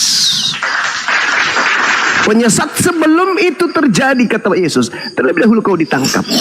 Sebelum penyesatnya itu menyesatkan kau dulu, dia niaya. Dia niaya dulu, baru dia mengaku sebagai pengikut. Dia mengaku sebagai rasul. Nah, ini buktinya. Di dalam Kisah Para Rasul 24 nomor 5, apa keseruan orang-orang Yahudi kepada Paulus? Paulus ini adalah penyakit sampar yang telah menyesatkan seluruh orang-orang Yahudi di dunia yang beradab, dan dia adalah tokoh dari Nasorios. Lalu di di Kisah Para Rasul 21 nomor 15 sampai nomor 26, apa yang terjadi? Paulus bertaubat dari mengajarkan agama Kristen. Kalau dia bukan penyesat, kenapa dia bertobat? Paulus bertobat dari mengajarkan tidak bersunat, mengajarkan makan babi. Paulus bertobat. Paulus mentahirkan diri. Paulus mempersembahkan kurban. Persembahan untuk mentahirkan dirinya dari dosa-dosanya, mengajarkan agama Kristen. Jedar. Jadi sekali lagi saudaraku, saya katakan kepada saudara, berhasil tidak iblis menyesatkan banyak orang dalam nama Yesus Kristus? Berhasil. Mana orang banyak yang disesatkan itu? Kristen. Karena Kristen itu memakai nama Yesus. Coba Anda lihat di dalam Galatia 3 nomor 27. Karena kamu semua yang dibaptis dalam Kristus telah memakai Kristus. Kalian memakai Kristus. Berarti kalian memakai Kristus, artinya kalian menggunakan nama Kristus. Waspadalah kepada penyesat yang datang kepadamu, memakai namaku dan berkata, akulah Kristus. Galatia 3 nomor 27. Kristen semuanya memakai nama Yesus Kristus. Siapa penyesatnya? Semua orang Kristen berdasarkan pengakuan Yesus. Yang memakai namaku itu adalah penyesat. Kristen memakai nama Yesus, Kristen adalah penyesat. Orang banyak yang disesatkan oleh penyesat itu namanya Kristen. Makanya di Matius 7, pada hari terakhir nanti banyak orang berseru kepadaku, Tuhan, Tuhan, Tuhan, Tuhan, Tuhan. Bukankah kami bernubuat, mengusir setan, bermujizat pakai namamu? Siapa itu? Kristen. Apa endingnya? Enyahlah daripadaku, aku tidak mengenal kalian Kristen. Kalian semua adalah pembuat kejahatan. Selamat datang di neraka. Itu fakta. Itu fakta, saudara. Silakan. Oke, baik. Iya. Oke. Bang Juma mengatakan bahwa Kristen adalah pengikut surat tentunya ajaran yang sesat yang dinubuatkan oleh Yesus dan Kristen ya. Sekarang kita lihat Bang Juma. Ajaran-ajaran sesat dengan ajaran-ajaran benar itu beda. Ajaran-ajaran sesat sudah tentunya mengajarkan manusia kepada sebuah kesesatan, menghancurkan manusia. Apa yang diajarkan Paulus? Paulus mengajarkan berbuat kebaikan, berbuat kasih. Apa yang diajarkan Yesus diajarkan oleh Paulus. Apakah itu penyesat? Tidak. Bahkan sampai pada hari ini pun semua Kristen berbuat di dalam ajaran-ajaran Paulus dengan kasih yang diajarkan oleh Yesus, dan Rasul Paulus mengajarkan tentang hukum-hukum itu. Bagaimana Bang Suma mengatakan bahwa penyesat, ajaran sesat? Sudah tentunya ajaran sesat itu menyesatkan banyak orang dan membuat manusia itu akan menderita. Tetapi tidak. Buah pemberitaan Paulus, Kristen itu berbuah di dalam Tuhan dengan kasih, ajaran-ajaran kasih dan sukacita. Dengan buah-buah roh yang diberikan oleh Tuhan kepada Rasul Paulus diajarkan. Dan Kristen berbuah dengan hal itu. Apakah itu dikatakan ajaran sesat? Tidak. Kalaupun ajaran Paulus itu adalah ajaran sesat, sudah tentunya Kristen itu adalah suatu kesesatan, saling membunuh. Tetapi ajaran yang diajarkan Paulus adalah sebuah kebenaran. Kasih yang diajarkan oleh Yesus di dalam hukum Taurat dibagi menjadi dua bagian, diajarkan oleh Rasul Paulus dalam Korintus 13. Buah-buah roh yang dikatakan oleh Yesus, mereka akan mengusir setan-setan demi namaku, kuasa Tuhan. Korintus 12 dan Korintus 14 adalah roh itu yang memberikan kepada tiap-tiap orang sesuai dengan kasih karunia. Dan sampai pada hari ini Kristen berbuah dengan buah-buah roh itu, dengan karunia yang diberikan kepada roh itu kepada tiap-tiap orang untuk mengadakan tanda dan mujizat, untuk memberitakan Injil, menyampaikan firman. Apakah itu penyesat? Tidak, karena roh yang memberikan kuasa-kuasa itu kepada Kristen. Dan itu tidak semua orang memberikan, tidak semua orang melakukan pemberitaan pembuahan buah-buah roh itu. Hanya setiap orang yang diberikan sesuai dengan kasih karunia masing-masing. Apakah itu dikatakan penyesat? Tidak. Malahan di dalam nama Yesus orang lumpuh disembuhkan. Yesus mengatakan pula mereka yang percaya kepadaku akan mengusir setan demi namaku. Bukankah itu pembuahan daripada Roh Kudus? Ketika terjadi Pentakosta, apa yang dikerjakan oleh Roh Allah?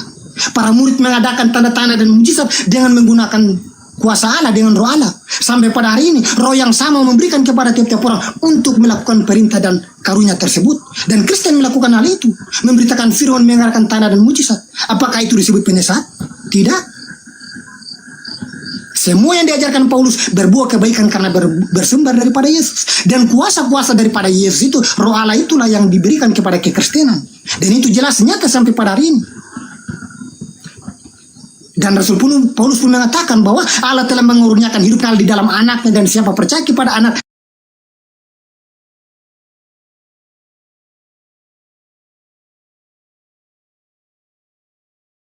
rasul palsu, surat tentunya ya, ajaran-ajaran sesat itulah yang dinikmati oleh kekristenan. Tetapi tidak, Kristen justru berbuah di dalam pemberitaan buah Paulus, di dalam kasih, di dalam karunia-karunia Roh, dan Kristen menikmati sampai pada hari ini. Apakah itu salah? Kasih yang diajarkan Yesus, diajarkan Paulus, Kristen berbuah di dalam kasih yang diajarkan Yesus dan berbuah di dalam ajaran Paulus tentang kasih. Paulus menderita, dia direla, dia niaya, di fitnah, bahkan dibunuh. Dia tidak pernah mementingkan harta, itulah Paulus.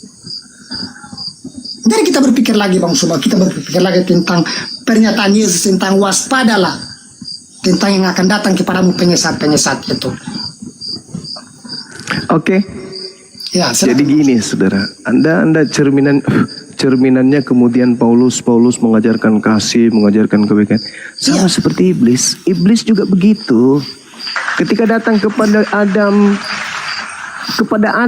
iblis itu wow, indah kali ajarannya. Kamu kalau memakan buah pengetahuan baik dan buruk, kau akan mengetahui, kau akan hidup kekal. Iblis begitu tuh. Tapi apa endingnya? Diusir dari surga. Begitu juga kalian. Paulus bagus, baik. Endingnya, hanyalah daripadaku kalian semua adalah pembuat kejahatan. Itu endingnya tuh. Siapa yang memanggil Yesus Tuhan? Kristen. Bernubuat, mengusir setan, bermujizat pakai namanya siapa? Kristen. Endingnya apa? Diusir kan? Sedangkan ketika Anda ingin menggunakan akal, membandingkan antara ajaran Paulus, Yesus berkata di dalam Matius 5 nomor 19. Karena itu, siapa yang meniadakan salah satu perintah hukum Taurat, sekalipun yang paling kecil, lalu mengajarkan kepada orang lain demikian halnya, maka dia akan menduduki tempat terhina dalam kerajaan langit, alias neraka. Paulus mengajarkan menjalankan hukum Taurat enggak? Efesus 2 nomor 15, dengan matinya Yesus, dia telah membatalkan hukum Taurat beserta segala perintah yang ada di dalamnya. Pret. Galatia 2 nomor 16, tidak ada orang yang dapat dibenarkan karena melakukan hukum Taurat. Pret. Nomor 21, jika engkau mengharapkan ada kebenaran dalam hukum Taurat, maka sia-sialah kematian Yesus. Pret. Dan apa kata Yesus? Begitu juga sebaliknya, barang siapa yang melakukan hukum Taurat dan mengajarkan segala perintah-perintah yang ada dalam hukum Taurat, maka dia akan menduduki tempat yang tertinggi di dalam kerajaan surga. Jadi kalau ada orang Kristen mengajarkan orang lain untuk menjadi Kristen, orang itu bukan mengasihi. Orang itu sedang membinasakan orang.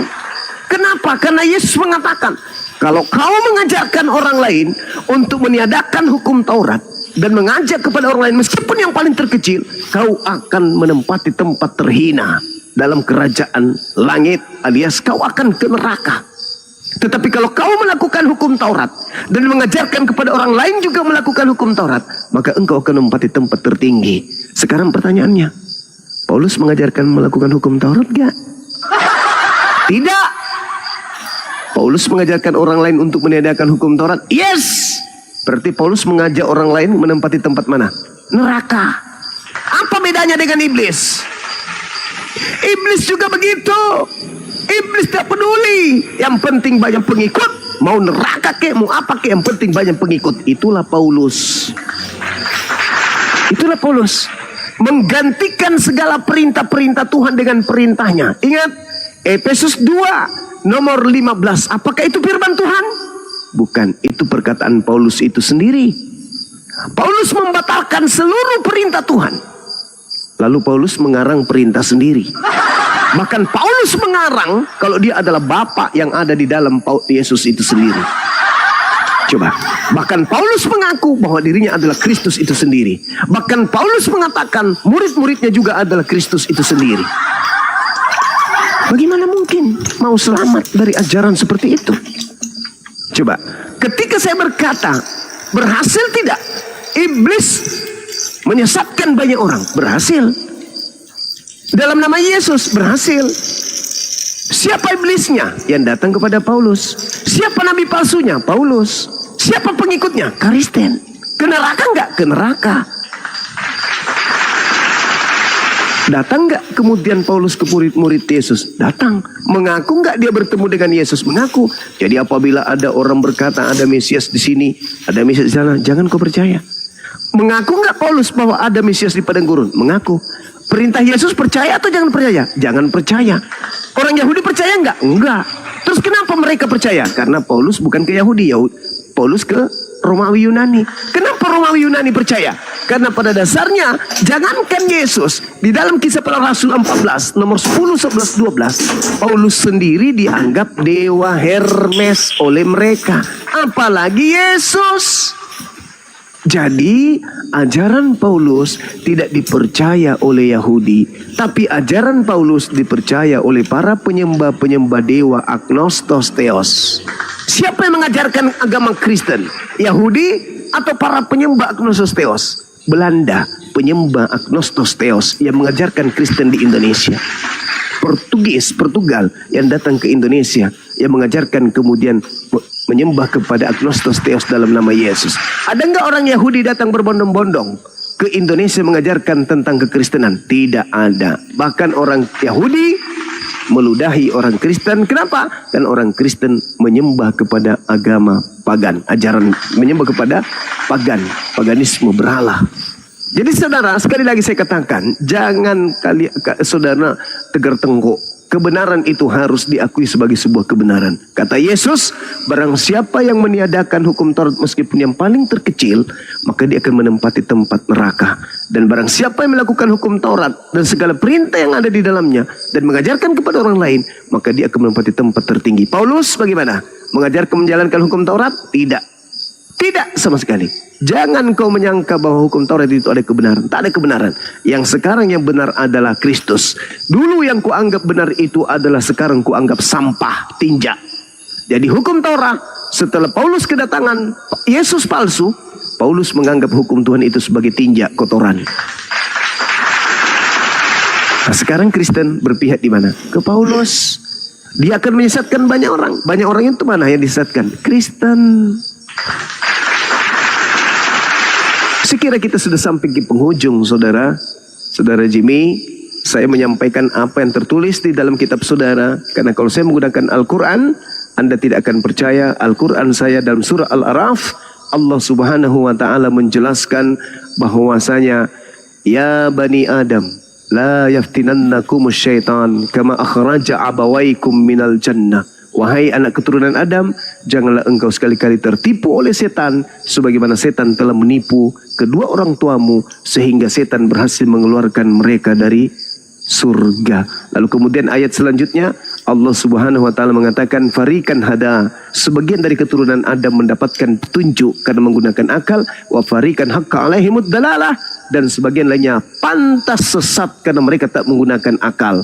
Innahu muttakhasus syayatin awliya min dunillah, sebab mereka menjadikan iblis sebagai pelindung selain daripada Allah. Wa yahsabu annahum muhtadun, mereka mengira bahwa mereka mendapatkan petunjuk, padahal sesungguhnya tidak sama sekali. Itu terakhir dari saya, saudara. Silakan Anda renungkan. Mudah-mudahan saya tanggapi diskusi dulu Bang kita. Sumaya. Nanti Silakan. saya tanggapi terakhir juga yang saya tanggapi. Silakan. Oke. Yang pertama tentang Paulus Bang Sumaya mengatakan bahwa Paulus tidak mengajarkan hukum Taurat. Oke. Roma 7 ayat 7, apa yang dikatakan di sana? Oleh hukum Tauratlah aku mengenal dosa. Paulus mengatakan, Roma 7 ayat 12. Perintah itu kudus, hukum Taurat itu kudus, baik dan sempurna. Paulus mengajarkan kepada jemaat di Roma. Roma 13 ayat 10. Roma 8 ayat 10 sampai 13. Apa yang dikatakan di sana? Janganlah kamu berhutang apapun terhadap siapapun juga, tetapi hendaklah kamu saling mengasihi. Sebab barang siapa sudah mengasihi, dia sudah memenuhi hukum Taurat. Karena firman jangan membunuh, jangan mencuri, jangan memfitnah. Kasihilah sesama manusia seperti dirimu sendiri. Kasih tidak berbuat jahat terhadap sesama, karena kasih adalah kegenapan hukum Taurat. Paulus mengajarkan. Tadi Bang Suma mengatakan bahwa Paulus tidak mengajarkan hukum Taurat. Tidak, Paulus mengajarkan hukum Taurat. Kasih adalah kegenapan hukum Taurat. Paulus mengajarkan. Yang berikut tentang Efesus 2 nomor 15. Kita lihat apa yang dimaksudkan Paulus di sana. Yang pertama, Paulus diutus kepada bangsa-bangsa di luar non-Yahudi. Galatia 1 ayat 16. Bukan kepada bangsa Yahudi. Nah, kepada bangsa di luar non-Yahudi inilah Paulus mengatakan kepada jemaat di Efesus di dalam Efesus 2 nomor 15. Dengan matinya di kayu salib telah membatalkan hukum Taurat. Apa yang dimaksudkan di sana? Kita bahas dulu di ayat-ayat sebelumnya. Apa hukum seremonial yang dikatakan di sana? Tentang sunat dan korban penebusan salah. Apa yang menjadi tembok pemisah di sana? Apa yang menjadi perseteruan di sana? Sehingga Paulus mengatakan hal demikian. Bangsa Yahudi bolehlah mengatakan sunat dan mengadakan korban penebusan salah. Tetapi yang intinya bahwa Yesus yang darahnya tertumpah itu mempersatukan kaum di Efesus bahkan semua dengan kaum Yahudi. Yaitu inti dari pembelajaran Paulus. Mempersatukan di dalam Kristus. Jadi kita harus lihat dulu tembok pemisah dan perseteruan. Di dalam Efesus 5 tadi. Di mana bangsa Yahudi mengklaim bahwa di luar daripada kaum Yahudi tidak bisa mendapatkan keselamatan. Karena mereka tidak termasuk orang-orang pilihan. Makanya Rasul Paulus dengan mengajarkan jemaat di Efesus dengan mengatakan hal demikian. Hukum seremonial yang dibatalkan oleh Yesus Kristus. Sebagaimana korban persembahan yang dilakukan oleh kaum bangsa Yahudi. Tetapi bukan Paulus membatalkan. Malah dia mengajarkan kepada jemaat di Efesus bahwa silakan kaum Yahudi melakukan hal itu, tetapi yang menjadi tembok pemersatu, yang menjadi persatukan di dalam Kristus ialah dengan darah Yesus yang diajarkan oleh Paulus dimaksudkan di situ.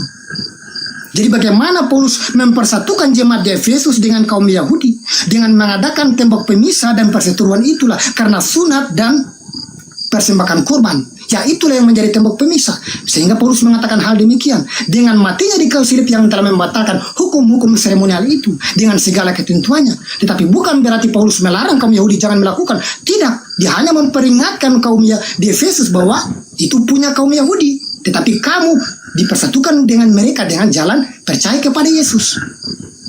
Itu yang diajarkan Rasul Paulus di dalam Efesus 2 nomor 15. Jadi itu Bang Suma. Terima kasih Bang Suma. Mungkin itu saja yang saya sampaikan di saat ini. Oke. Terima kasih. Boleh satu pertanyaan, Saudara Jimmy? Sudah final Bang Suma. Nanti lagi. Terima kasih. Oh iya, sorry. Oke. Makasih Bang Suma ya. Terima kasih teman makasih. semuanya. Oke. Iya. Jadi teman-teman sekalian sebelum saya tutup ya. Ketika ucapan Saudara Jimmy tadi seakan-akan Paulus itu tidak menghapuskan Taurat, tapi muncul pertanyaan kenapa dia bertaubat setelah dia kembali ke Yerusalem. Di Lukas, di Kisah Para Rasul 21 nomor 15 sampai 26, Paulus bertobat dari mengajarkan agama Kristen. Kenapa bisa? Harusnya Paulus itu kalau memang mengajarkan ajaran kebenaran, Paulus jangan mau bertobat dari ajaran itu. Nah kita lihat dalam Ulangan 33. Inilah berkat yang diberikan Musa, hamba Allah itu kepada orang Israel. Kepada orang Israel sebelum ia mati. Kepada orang Israel. Bukan kepada orang yang lain. Berkatalah ia, Tuhan datang dari Sinai. Bla bla bla bla. Sungguh ia mengasihi umatnya. Semua orang yang kudus di tanganmu lah mereka, dan pada kakimu lah mereka tunduk. Nomor 4-nya, Musa telah memerintahkan hukum Taurat kepada kita. Kita siapa? Bani Israel. Satu milik bagi jemaat Yakub. Hanya untuk Bani Yakub. Tapi kenapa Paulus kemudian menguber-uber sampai di luar Yahudi? Padahal itu hanya kepunyaan Yakub doang. Karena menggenapi Kejadian 29 nomor 27, 49 nomor 27. Apa itu? Keturunan Benyamin seperti serigala. merampas milik orang pada pagi hari, membagi-bagikan pada sore hari. Jadi dia merampas hukum Taurat itu, dibagi-bagikan kepada non-Yahudi. Padahal Taurat itu hanya milik kepunyaan orang Yahudi. Ulangan 5. Musa memanggil seluruh orang Israel berkumpul dan berkata kepada mereka, dengarkanlah hai orang Israel, ketetapan dan peraturan yang pada hari ini kuperdengarkan kepadamu, supaya kamu mempelajarinya, melakukannya dengan setia. Tuhan Elohim kita telah mengikat perjanjian dengan kita di Horeb. Bukan dengan nenek moyang kita Tuhan mengangkat perjanjian, tetapi dengan kita, ya kita yang hidup di hari ini dan semuanya yang masih hidup saat ini. Jadi hukum Taurat itu hanya untuk Bani Israel yang hidup pada saat itu. Nah, kalau ada orang mengajarkan Paulus, dia datang mau kasih itu sudah digenapi, kami ini ada penganut Taurat. Dari mana ke mana kalian penganut Taurat? Kalau Paulus mengajarkan Taurat keluar dari bangsa Israel, berarti dia telah menggenapi nubuat Benyamin. Dan dia mengaku aku adalah anak Benyamin, keturunan Benyamin.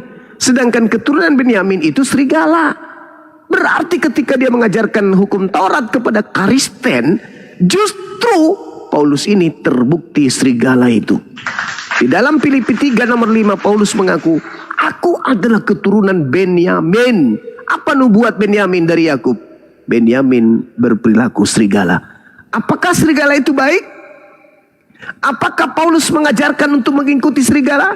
Tidak, justru Yesus mengatakan, waspadalah kepada serigala yang datang kepadamu menyamar domba. Jadi kalau Anda mengatakan Paulus mengajarkan Taurat kepada non-Yahudi, Kristen mengaku juga penganut Torah, orang Kristen menjalankan Taurat, serigala sedang beraksi.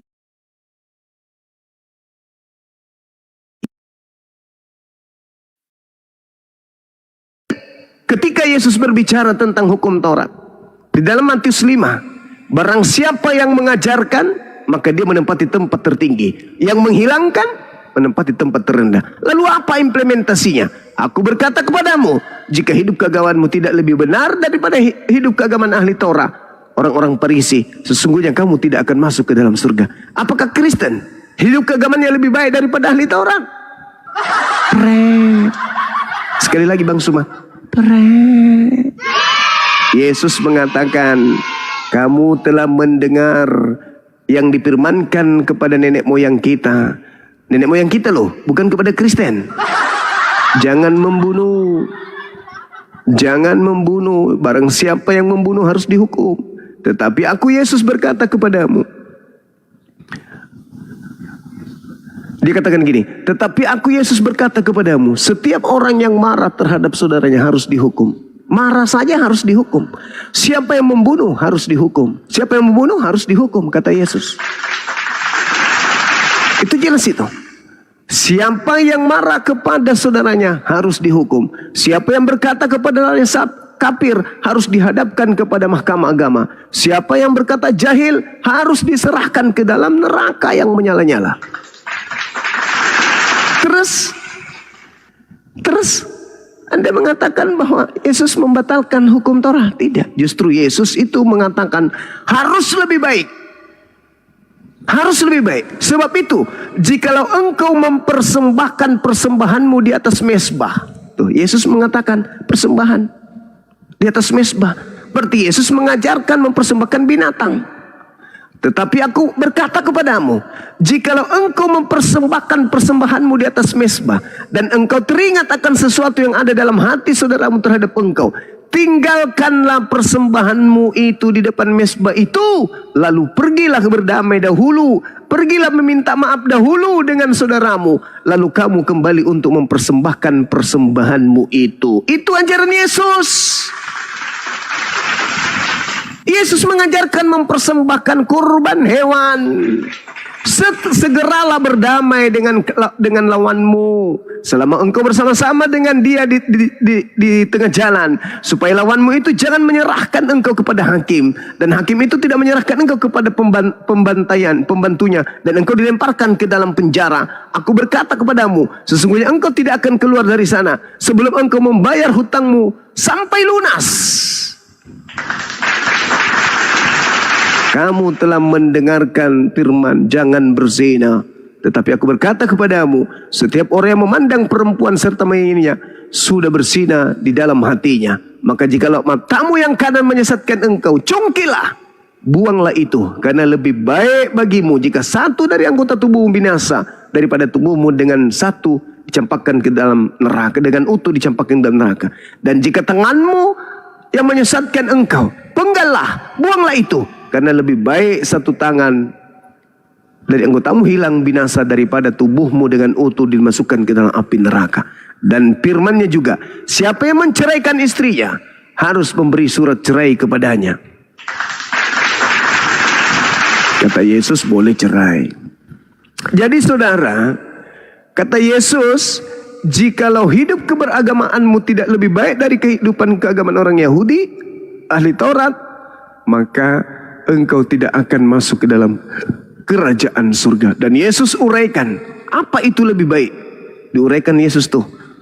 Nah, terkait dengan kasihi. Sebelum sampai kepada pengasihan, Yesus lebih dulu apa? Di data nomor 21-nya.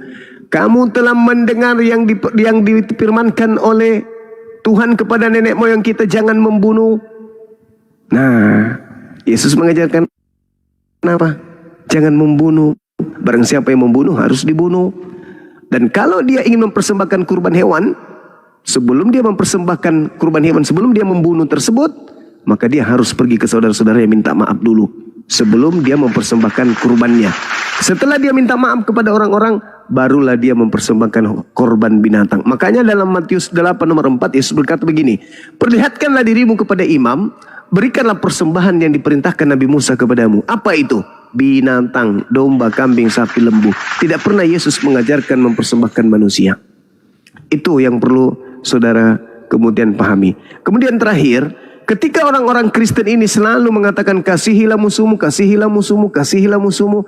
Ajaran kasihi musuhmu itu adalah implementasi yang kelima. Yang pertama, jangan membunuh dulu. Sebelum mengasihi musuh, jangan membunuh dulu. Loloskan dulu diri kalian dari jangan membunuh. Artinya apa? Ketika perintah Yesus dalam menyempurnakan agama yang lebih sempurna daripada ahli Taurat, yang pertama yang harus dilakukan adalah jangan membunuh. Berarti jangan jadi Kristen. Karena Kristen itu berdiri di atas pembunuhan terhadap Yesus. Jangan membunuh artinya jangan kau bunuh aku. Kapan kau membunuh aku, kau tidak akan selamat. Jika kau membunuh aku, agamamu tidak akan lebih baik dari ahli Taurat. Itu. Dan Anda boleh baca Matius 5 dari data nomor 20 sampai kepada data nomor 48. Karena itu haruslah kamu sempurna. Sama seperti Bapakmu yang di surga adalah sempurna. Bagaimana caranya sempurna? Kurbannya kurban hewan. Sebelum persembahkan kurban hewan, minta maaf dulu kepada orang-orang yang pernah kita melakukan kesalahan. Jangan kau berzina. Maksudnya la taqrabu zina, bukan hanya berzina. Siapa yang mengingini dalam hatinya, maka dia sudah berzina. Itu artinya jangan kau mendekati zina. Itu yang sempurna. Kemudian apalagi? Jangan kau bersaksi dusta. Itu Yesus semua uraikan tuh.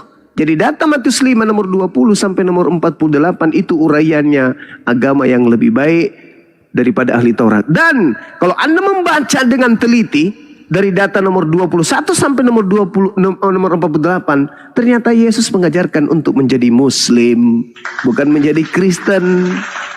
Karena tangga pertama jangan membunuh. Di Kristen yang dibunuh bukan Isa. Tapi kalau di Islam yang dibunuh bukan Isa. Kalau di Kristen yang dibunuh Yesus. Berarti dari tangga pertama aja sudah gagal total. Bagaimana mungkin Kristen lebih baik daripada ahli Taurat, sedangkan Kristen melegalkan pembunuhan terhadap Yesus. Bahkan berkongko-kongko, bahkan tidak terima kalau Yesus tidak dibunuh. Padahal Yesus mengatakan tangga pertama untuk lebih baik dari ahli Taurat, jangan membunuh. Artinya jangankan membunuh, berpikir untuk membunuh Yesus saja jangan. Apalagi membunuhnya, apalagi mengimaninya, dibunuh untuk dosa-dosa kalian. Saya kira begitu, sahabat-sahabat sekalian, silakan diambil alih.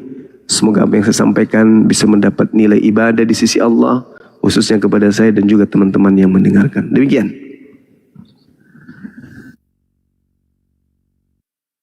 Insya Allah mantap. Dicatat ya teman-teman. Apa yang disampaikan Gurunda dicatat. Marbun, Immanuel, Kristen Marbun, Ya, selamat malam Bu Kristen. malam. Gimana Bang tadi mau ditanggapi penyampaian Gurunda, Bang Zuma? Mau ditanggapi ya. Jadi kalau dari keterangan Bang Zuma, Kristen itu sesat ya. Dari Bibelmu itu, di Bibel yang dikutip tuh Bibel.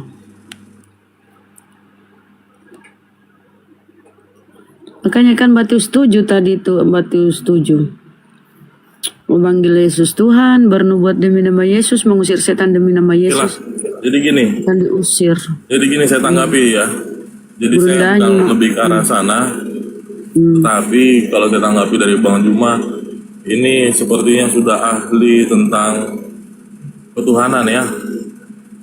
Tahu dunia surga, tahu cara bertindak, tahu cara yang disenangkan Tuhan gitu ya. Ya karena belajar Karena ini melalui bagaimana? kitab suci toh, belajar Bibel, Iya, baca Bibel. Bibel mau kan bahasa Indonesia Bang. iya.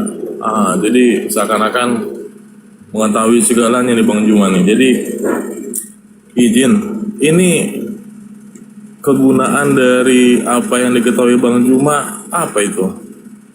Kegunaannya untuk hidupnya dia atau untuk kebaikannya dia? Untuk membentengi saudara-saudara kami dari upaya misionaris teman-teman Kristen.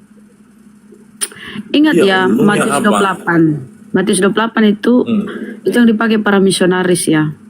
Pergilah jadikan semua bangsa muridku, baptis bla bla bla. Itu. Ya. Jadi Gurunda hadir untuk menguatkan akidah saudara-saudara kami yang sekiranya masih awam ya, baru nyimak, dan mencerahkan Ya, awam. pikiran teman-teman Kristen sehingga alhamdulillah banyak yang bersyahadat. Begitu Bang. Iya Bu. Tapi saya kan menyimpulkan bahwa Bang Zuma ini udah ahli ketuhanan. Nah, tapi sayangnya dia nggak merespon ya Bang Labunda ya. Kan beliau minum, sabar. Oke, minum ya. Iya, gimana? Silakan Kawan, Guru. gimana? Selamat malam Bang Zuma.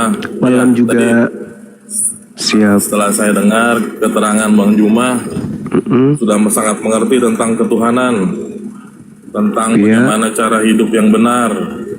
Nah, keuntungan Bang Zuma sendiri apa tuh? Keuntungannya menguasai Alkitab, menguasai Al-Quran, apa keuntungannya dan apa efeknya terhadap sesama? Baik. Begitu Bang Zuma. Kalau dalam ajaran agama Islam itu perintahnya ud'u ila sabili rabbika bil hikmah, serulah manusia kepada jalan Tuhanmu dengan hikmat, dengan ilmu. Satu orang yang terselamatkan itu bukan cuma satu orang, itu sama menyelamatkan seluruh manusia. Satu orang yang menanggalkan kemudian dogma doktrin menuju kepada ajaran yang benar, keturunannya itu sampai kiamat itu ribuan manusia, bahkan mungkin miliaran. Satu orang saya selamatkan itu sama halnya menyelamatkan ribuan manusia. Tapi membiarkan satu orang menjadi sesat itu sama halnya saya membiarkan jutaan manusia menjadi sesat. Itu prinsip. Karena dalam Islam diajarkan serulah manusia. Wal takum minkum ummatu yad'una ilal khair wa ya'muruna bil ma'ruf wa yanhauna 'anil munkar. Hendaklah ada sekelongan dari kalian menyeru kepada yang kebaikan dan mencegah kepada kemungkaran. Seperti itu Iya, kawan. baik. Silakan. Saya menghargai itu, namun di sini apabila saya berbicara tentang kegunaan, misalnya tadinya Bang Zuma ini ahli pertanian, bisalah membuat terobosan bagaimana beras di Indonesia ini hasilnya yang tadinya sudah baik menjadi lebih baik lagi. Atau Bang Zuma ini teknik mesin, bisa membuat pesawat tempur yang lebih baik lagi dari yang sudah baik, kan begitu ya. Itu efeknya maksudnya. Karena dari kita mengetahui Al-Quran dan Alkitab tetap aja lapar, harus tetap kerja. tetap harus berkarya, ya kan gitu. Itu yang pertama. Yang kedua Bang Juma, kalau Bang Juma tentang kerajaan Tuhan mengetahui, berarti Bang Juma tahu kesenangan Tuhan, sehingga Tuhan akan memberikan apa yang kita doakan. Nah, pertanyaan saya, ada nggak doa Bang Juma yang tidak terkabul oleh Tuhan? Kalau itu ditanyakan, seluruh doa-doa umat Islam itu dikabulkan oleh Allah. Didengar, dikabulkan. Tetapi saatnya kapan dikabulkan itu kita nggak tahu. Jangankan doa-doanya orang Islam, orang beriman, doa-doa kalian aja yang tidak menyembah kepada Tuhan didengar oleh Tuhan dan dikabulkan oleh Tuhan. Karena pencipta langit dan bumi itu maha kasih. Dia tidak memiliki kasih Tuhan itu. Oh, ini tidak menyembahku, aku tidak kabulkan doanya, aku tidak kasih dia makan, aku kasih dia penyakit. Tidak begitu. Tuhan itu maha kasih. Jadi ketika Anda di rumah ibadah Anda menyembah kepada selain daripada Tuhan, Anda memanggil Yesus, Tuhan berikan kami makan. Yang memberikan makan itu bukan Yesus. Yang berikan makan itu Tuhan yang benar. Tuhan tidak ini kasih. Wah, ini menyembahku, aku tidak kasih makanan sehingga lapar semua orang yang tidak menyembahnya. Enggak begitu. Tuhan memberikan semua. Semua dikasih, semua dikasih. Tapi yang disayang itu hanya orang-orang tertentu. Jadi kalau Anda mengatakan ada nggak doamu yang tidak dikabulkan? Bukan tidak dikabulkan, Bung. Tetapi belum dikabulkan. Ingat, orang beriman ketika berdoa, lantas kemudian doanya itu tidak dikabulkan di bumi, maka doanya itu menjadi amal kebaikan. Kenapa? Dia berdoa kepada Allah yang benar, Tuhan yang benar, berarti dia beriman kepada Tuhan tersebut. Maka imannya dalam berdoa itulah yang akan menjadi amalan soleh. Maka doa-doa umat Islam, jangan katakan doanya tidak dikabulkan. Seluruh doa umat Islam itu dikabulkan. Tetapi mungkin ditunda, dijadikan sebagai pemberat amal timbangan nanti ketika yaumul hisab. Kok bisa amalku tinggi, berat amal kebajikanku kok berat, padahal amalanku kurang. Oh, ternyata pengharapanku ketika aku sakit aku mengeluh kepada Allah, ketika aku kekurangan aku mengeluh kepada Allah, aku minta kepada Allah. Ternyata permohonanku itu adalah cerminan penghambaanku terhadap dirinya. Maka doa-doaku yang baik kepada Allah yang tidak dikabulkan itu rupa-rupanya menjadi pemberat timbangan. Jadi doa akan dikabulkan. Kalau tidak dikabulkan di bumi, maka dikabulkan di akhirat sebagai pemberat timbangan amal soleh. Karena hanya kepada Allah kita meminta. Ketika kita meminta kepada Allah, itu amalan soleh. Nah, makanya dalam Al-Quran surat At-Taghabun ayat 9 dikatakan bahwa orang-orang beriman yang selalu berdoa kepada aku, dosa-dosanya akan kuhapuskan dan aku akan masukkan ke dalam surga, kekal di dalamnya. Itu jelas tuh dalam Al-Quran. Silakan. Ya, baik Pak Juma. Jadi saya petik Pak Juma ini ada sedikit menjelaskan tentang surga ya. Tapi kita pastikan ya, itu hanya keimanan kita, tapi kita pastikan kita sama-sama belum pernah ke sana ya.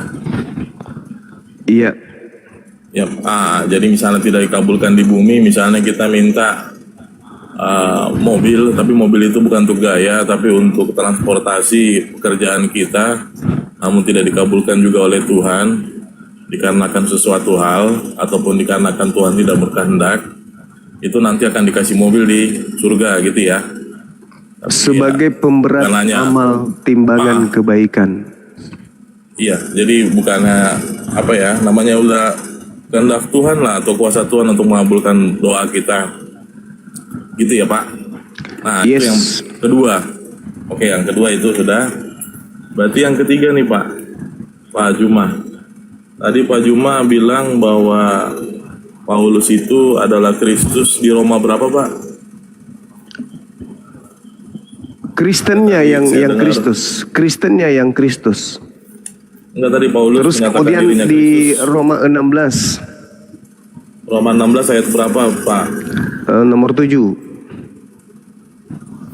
Roma 16 nomor 7. Ya. Salam kepada Andronikus dan Yunias, saudara-saudaraku sebangsa yang pernah dipenjarakan bersama-sama dengan aku, yaitu orang-orang yang terpandang di antara para rasul dan yang telah menjadi Kristen sebelum aku.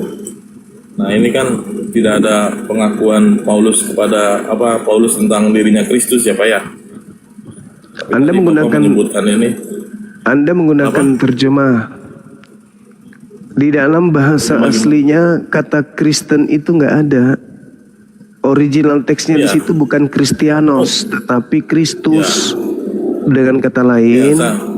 dia mengatakan bahwa Andronikus dan Yunias lebih dulu menjadi Kristus sebelum aku.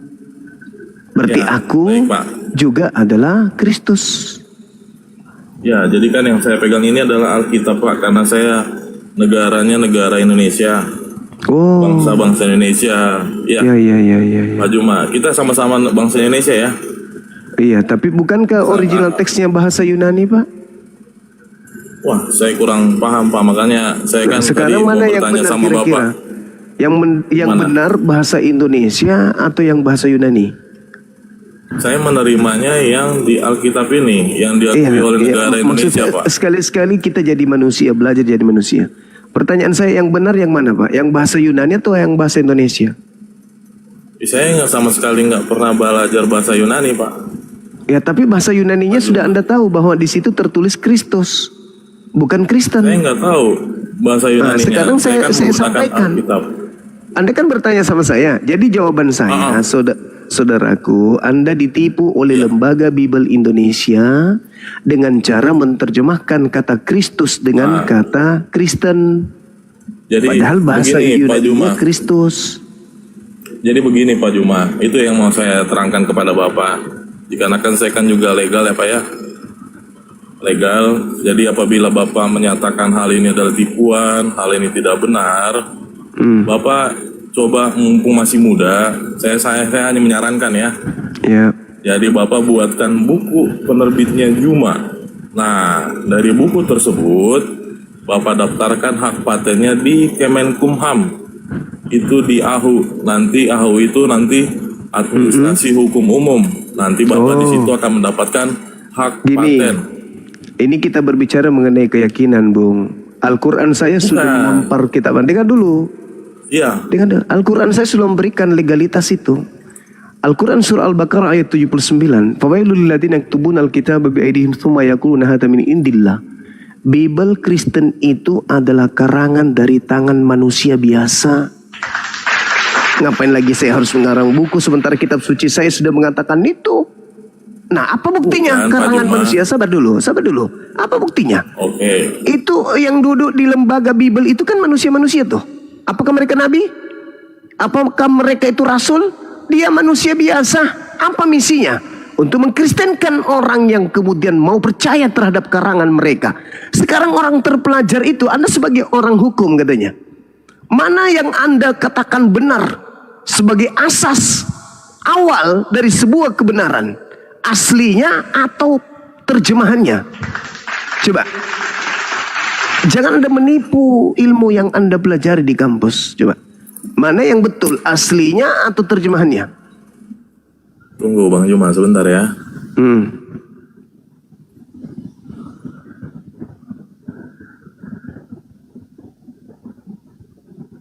Sebentar maksudnya lari. Jangan coba-coba bicara sesuatu tentang ini kalau telepon saya. Jangan coba-coba.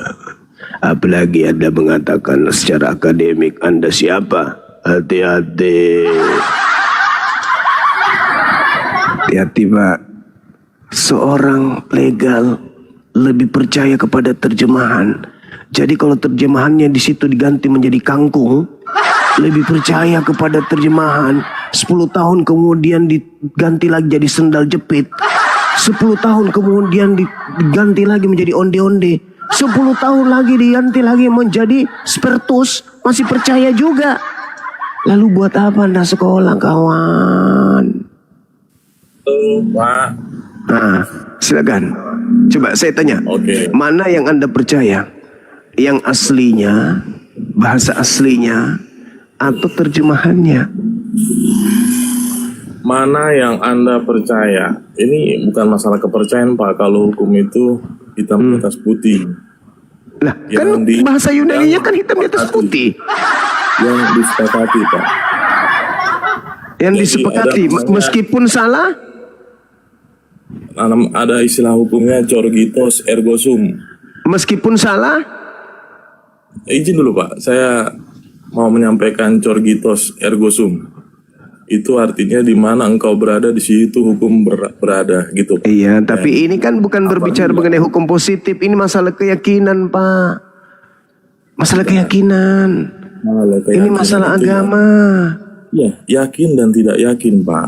Tapi Lah kalau Bapak sesuatu yang berbicara ini misalnya gini, sesat, misalnya begini, saudara, Anda hidup di satu wilayah, orang menganggap bahwa wilayah ini meyakini seekor sapi itu adalah kambing.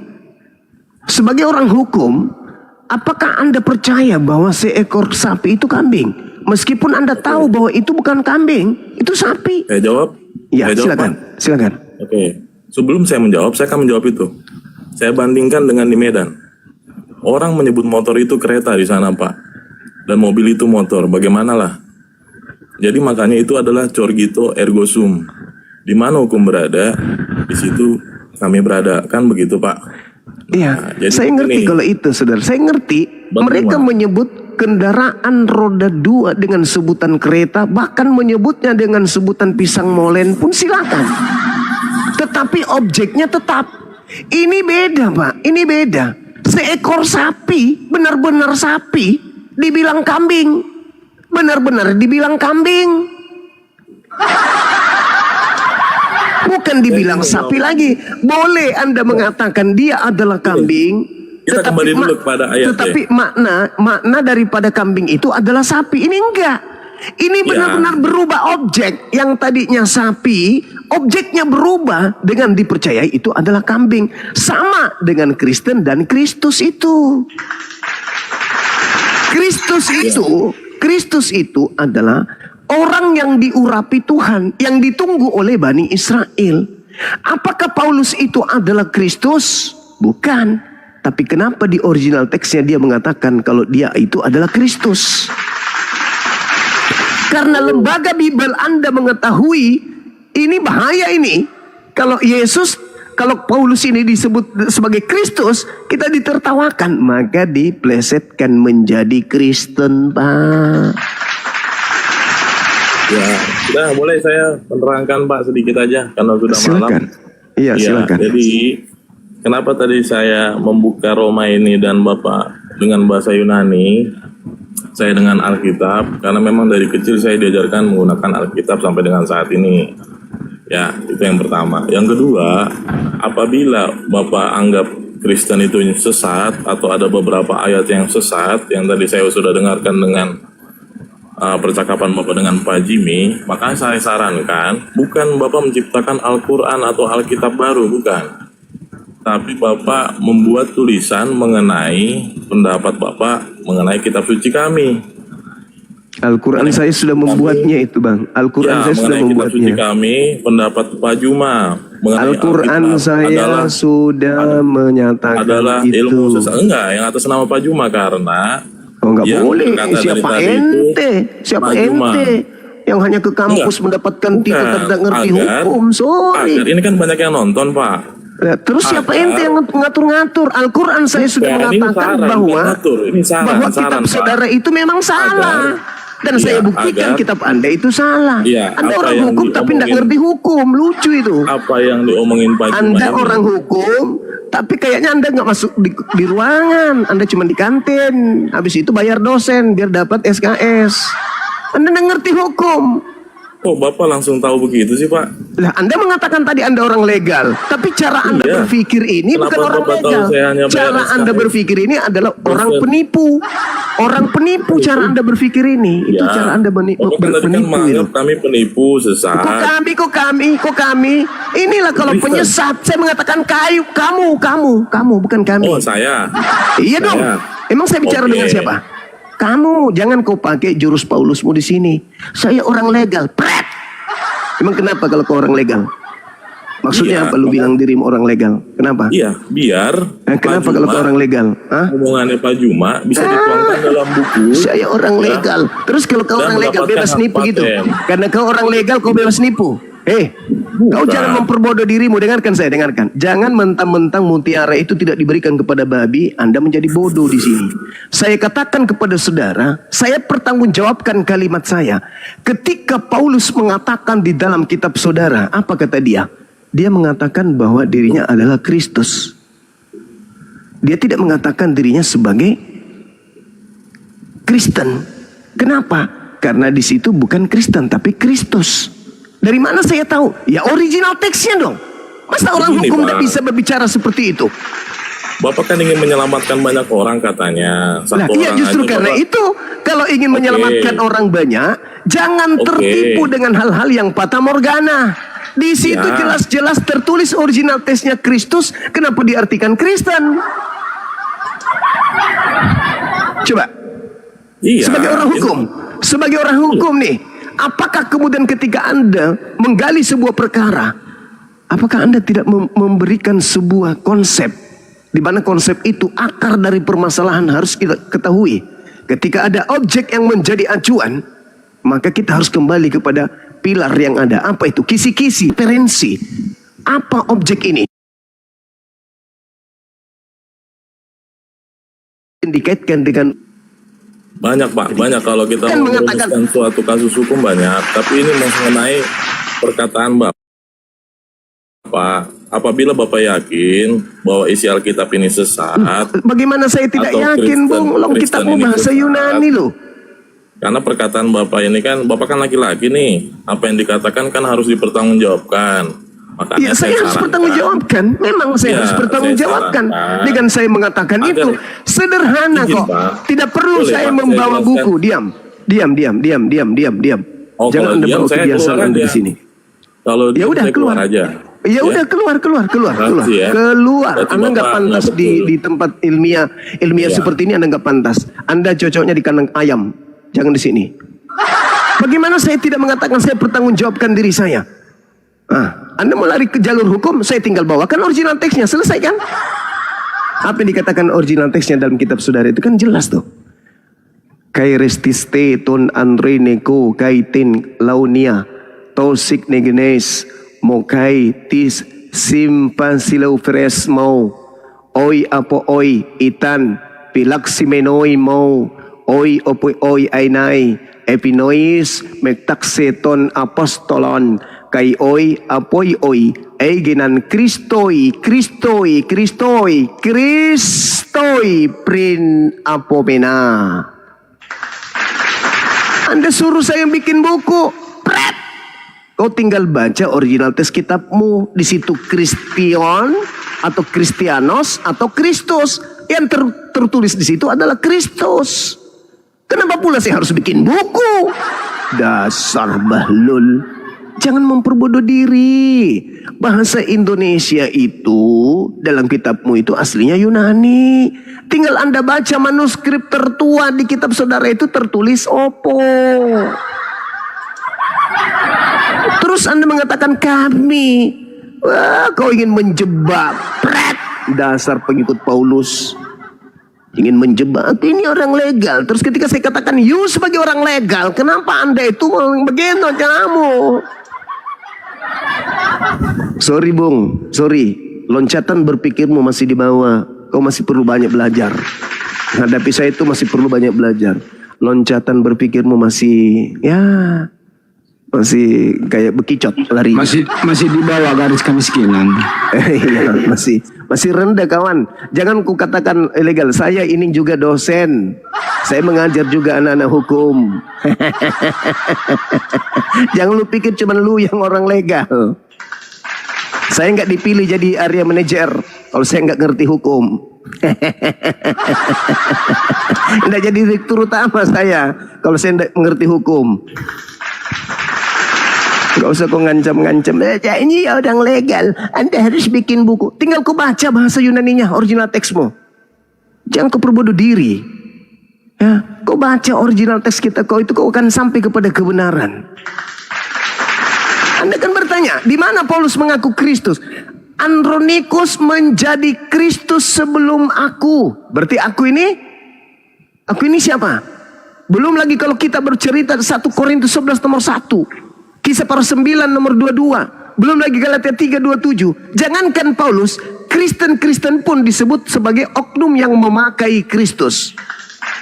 Memakai Kristus. Bukan polisi memakai seragam polisi. Apa itu namanya? Polisi gadungan, polisi palsu. Bukan TNI memakai seragam TNI. Apa itu namanya? TNI gadungan. Bukan Kristus memakai Kristus. Apa itu namanya? Kristus palsu. Dan itu dibuat suratnya oleh Paulus Galatia 3 nomor 27. Sakit gak? Sakit. Bagaimana? Hitam-hitam. Putih-putih. Kalau Anda nih saya katakan. Kalau Anda, siapa yang kasih duit? Meskipun hitam, Anda katakan putih. Kalau Anda ya, bukan semuanya. Anda khusus Anda tadi. Siapa yang kasih Anda duit? Yang hitam pun bisa jadi putih. Yang putih bisa jadi kuning. Yang kuning bisa Anda makan. Itulah yang ada di dalam kitab saudara Galatia 3:27. Itu jelas itu. Ya, dikatakan Galatia 3 nomor 27, siapapun yang dibaptis dalam Kristus. Iya, terus kenapa? Kalau dia dibaptis dalam Kristus kenapa emang? Maka dia telah memakai Kristus. Nah, memakai Kristus masuk lo bisa rupanya. Lu memakai Kristus sementara kali kamu bukan Kristus, bisa? Bisa. Kamu bukan polisi tapi kamu menggunakan polisi, memakai kemudian seragam polisi, bisa? Bisa, yang penting kamu sudah apa? Sudah dibaptis. Kalau begitu kalian semua yang dibaptis adalah Kristus. Betapa banyak Kristus. Nah, berarti tergenapi. Waspadalah kepada penyesat yang datang kepadamu memakai namaku dan berkata, akulah Kristus. Mereka akan menyesatkan banyak orang. Iya toh? Nah, itulah faktanya. Jadi ya kalau sakit ya mau Berarti gimana? ini ya Gunda. Berarti ini ya, ini. Dibesarkan. Yang Kristen ini harusnya Kristus ya. Dibesarkan. Ini.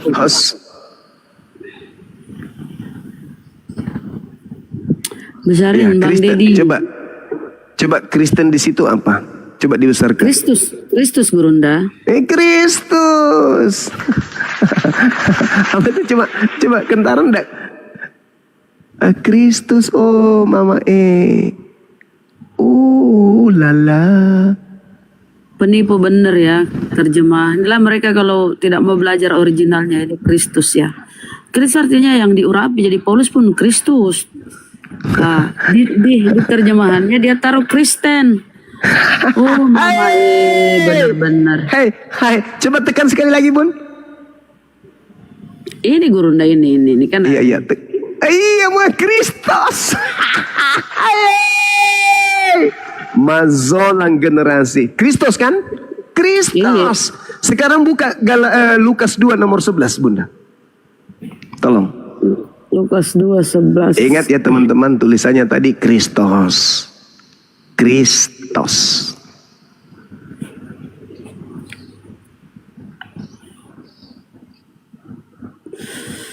Kenapa pula ini kabur ya?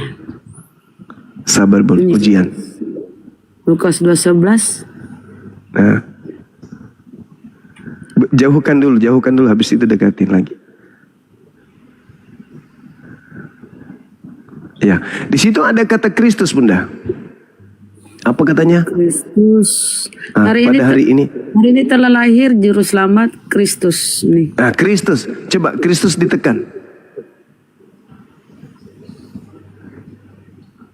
Apa di situ? Kristus. Sama nggak tulisannya tadi Paulus? Iya. Sama.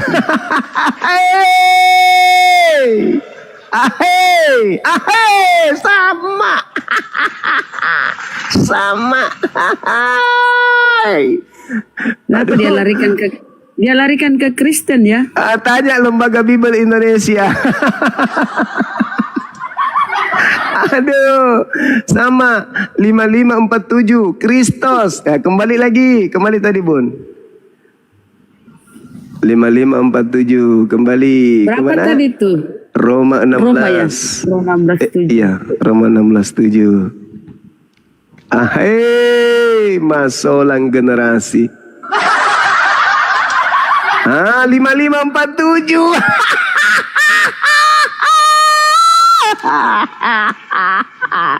Allahu Akbar. Allahu Akbar. Itu tertawa kemenangan, teman-teman. Apa? Kristus. Kristus itu. Coba diterjemahkan, Bun. Jadi Kristus dibaca lengkap. Bun. Ya, itu. Bukan, dibaca lengkap dalilnya. Oh, dalilnya. Iya. Ganti Kristen jadi Kristus. Coba. Salam kepada Andronikus dan Yunias, saudara-saudaraku sebangsa yang pernah dipenjarakan bersama dengan aku, yaitu orang-orang yang terpandang di antara para rasul dan yang telah menjadi Kristus Sebelum aku. Sebelum aku jadi apa? Jadi Kristus. Lalu menjadi Kristen.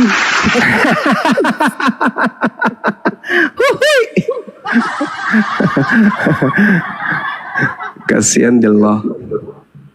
Tadi itu marah-marah, dia belum belajar ya, dia nggak mau, masa bodoh dia ya. Iya, karena dia merasa orang legal, tahu.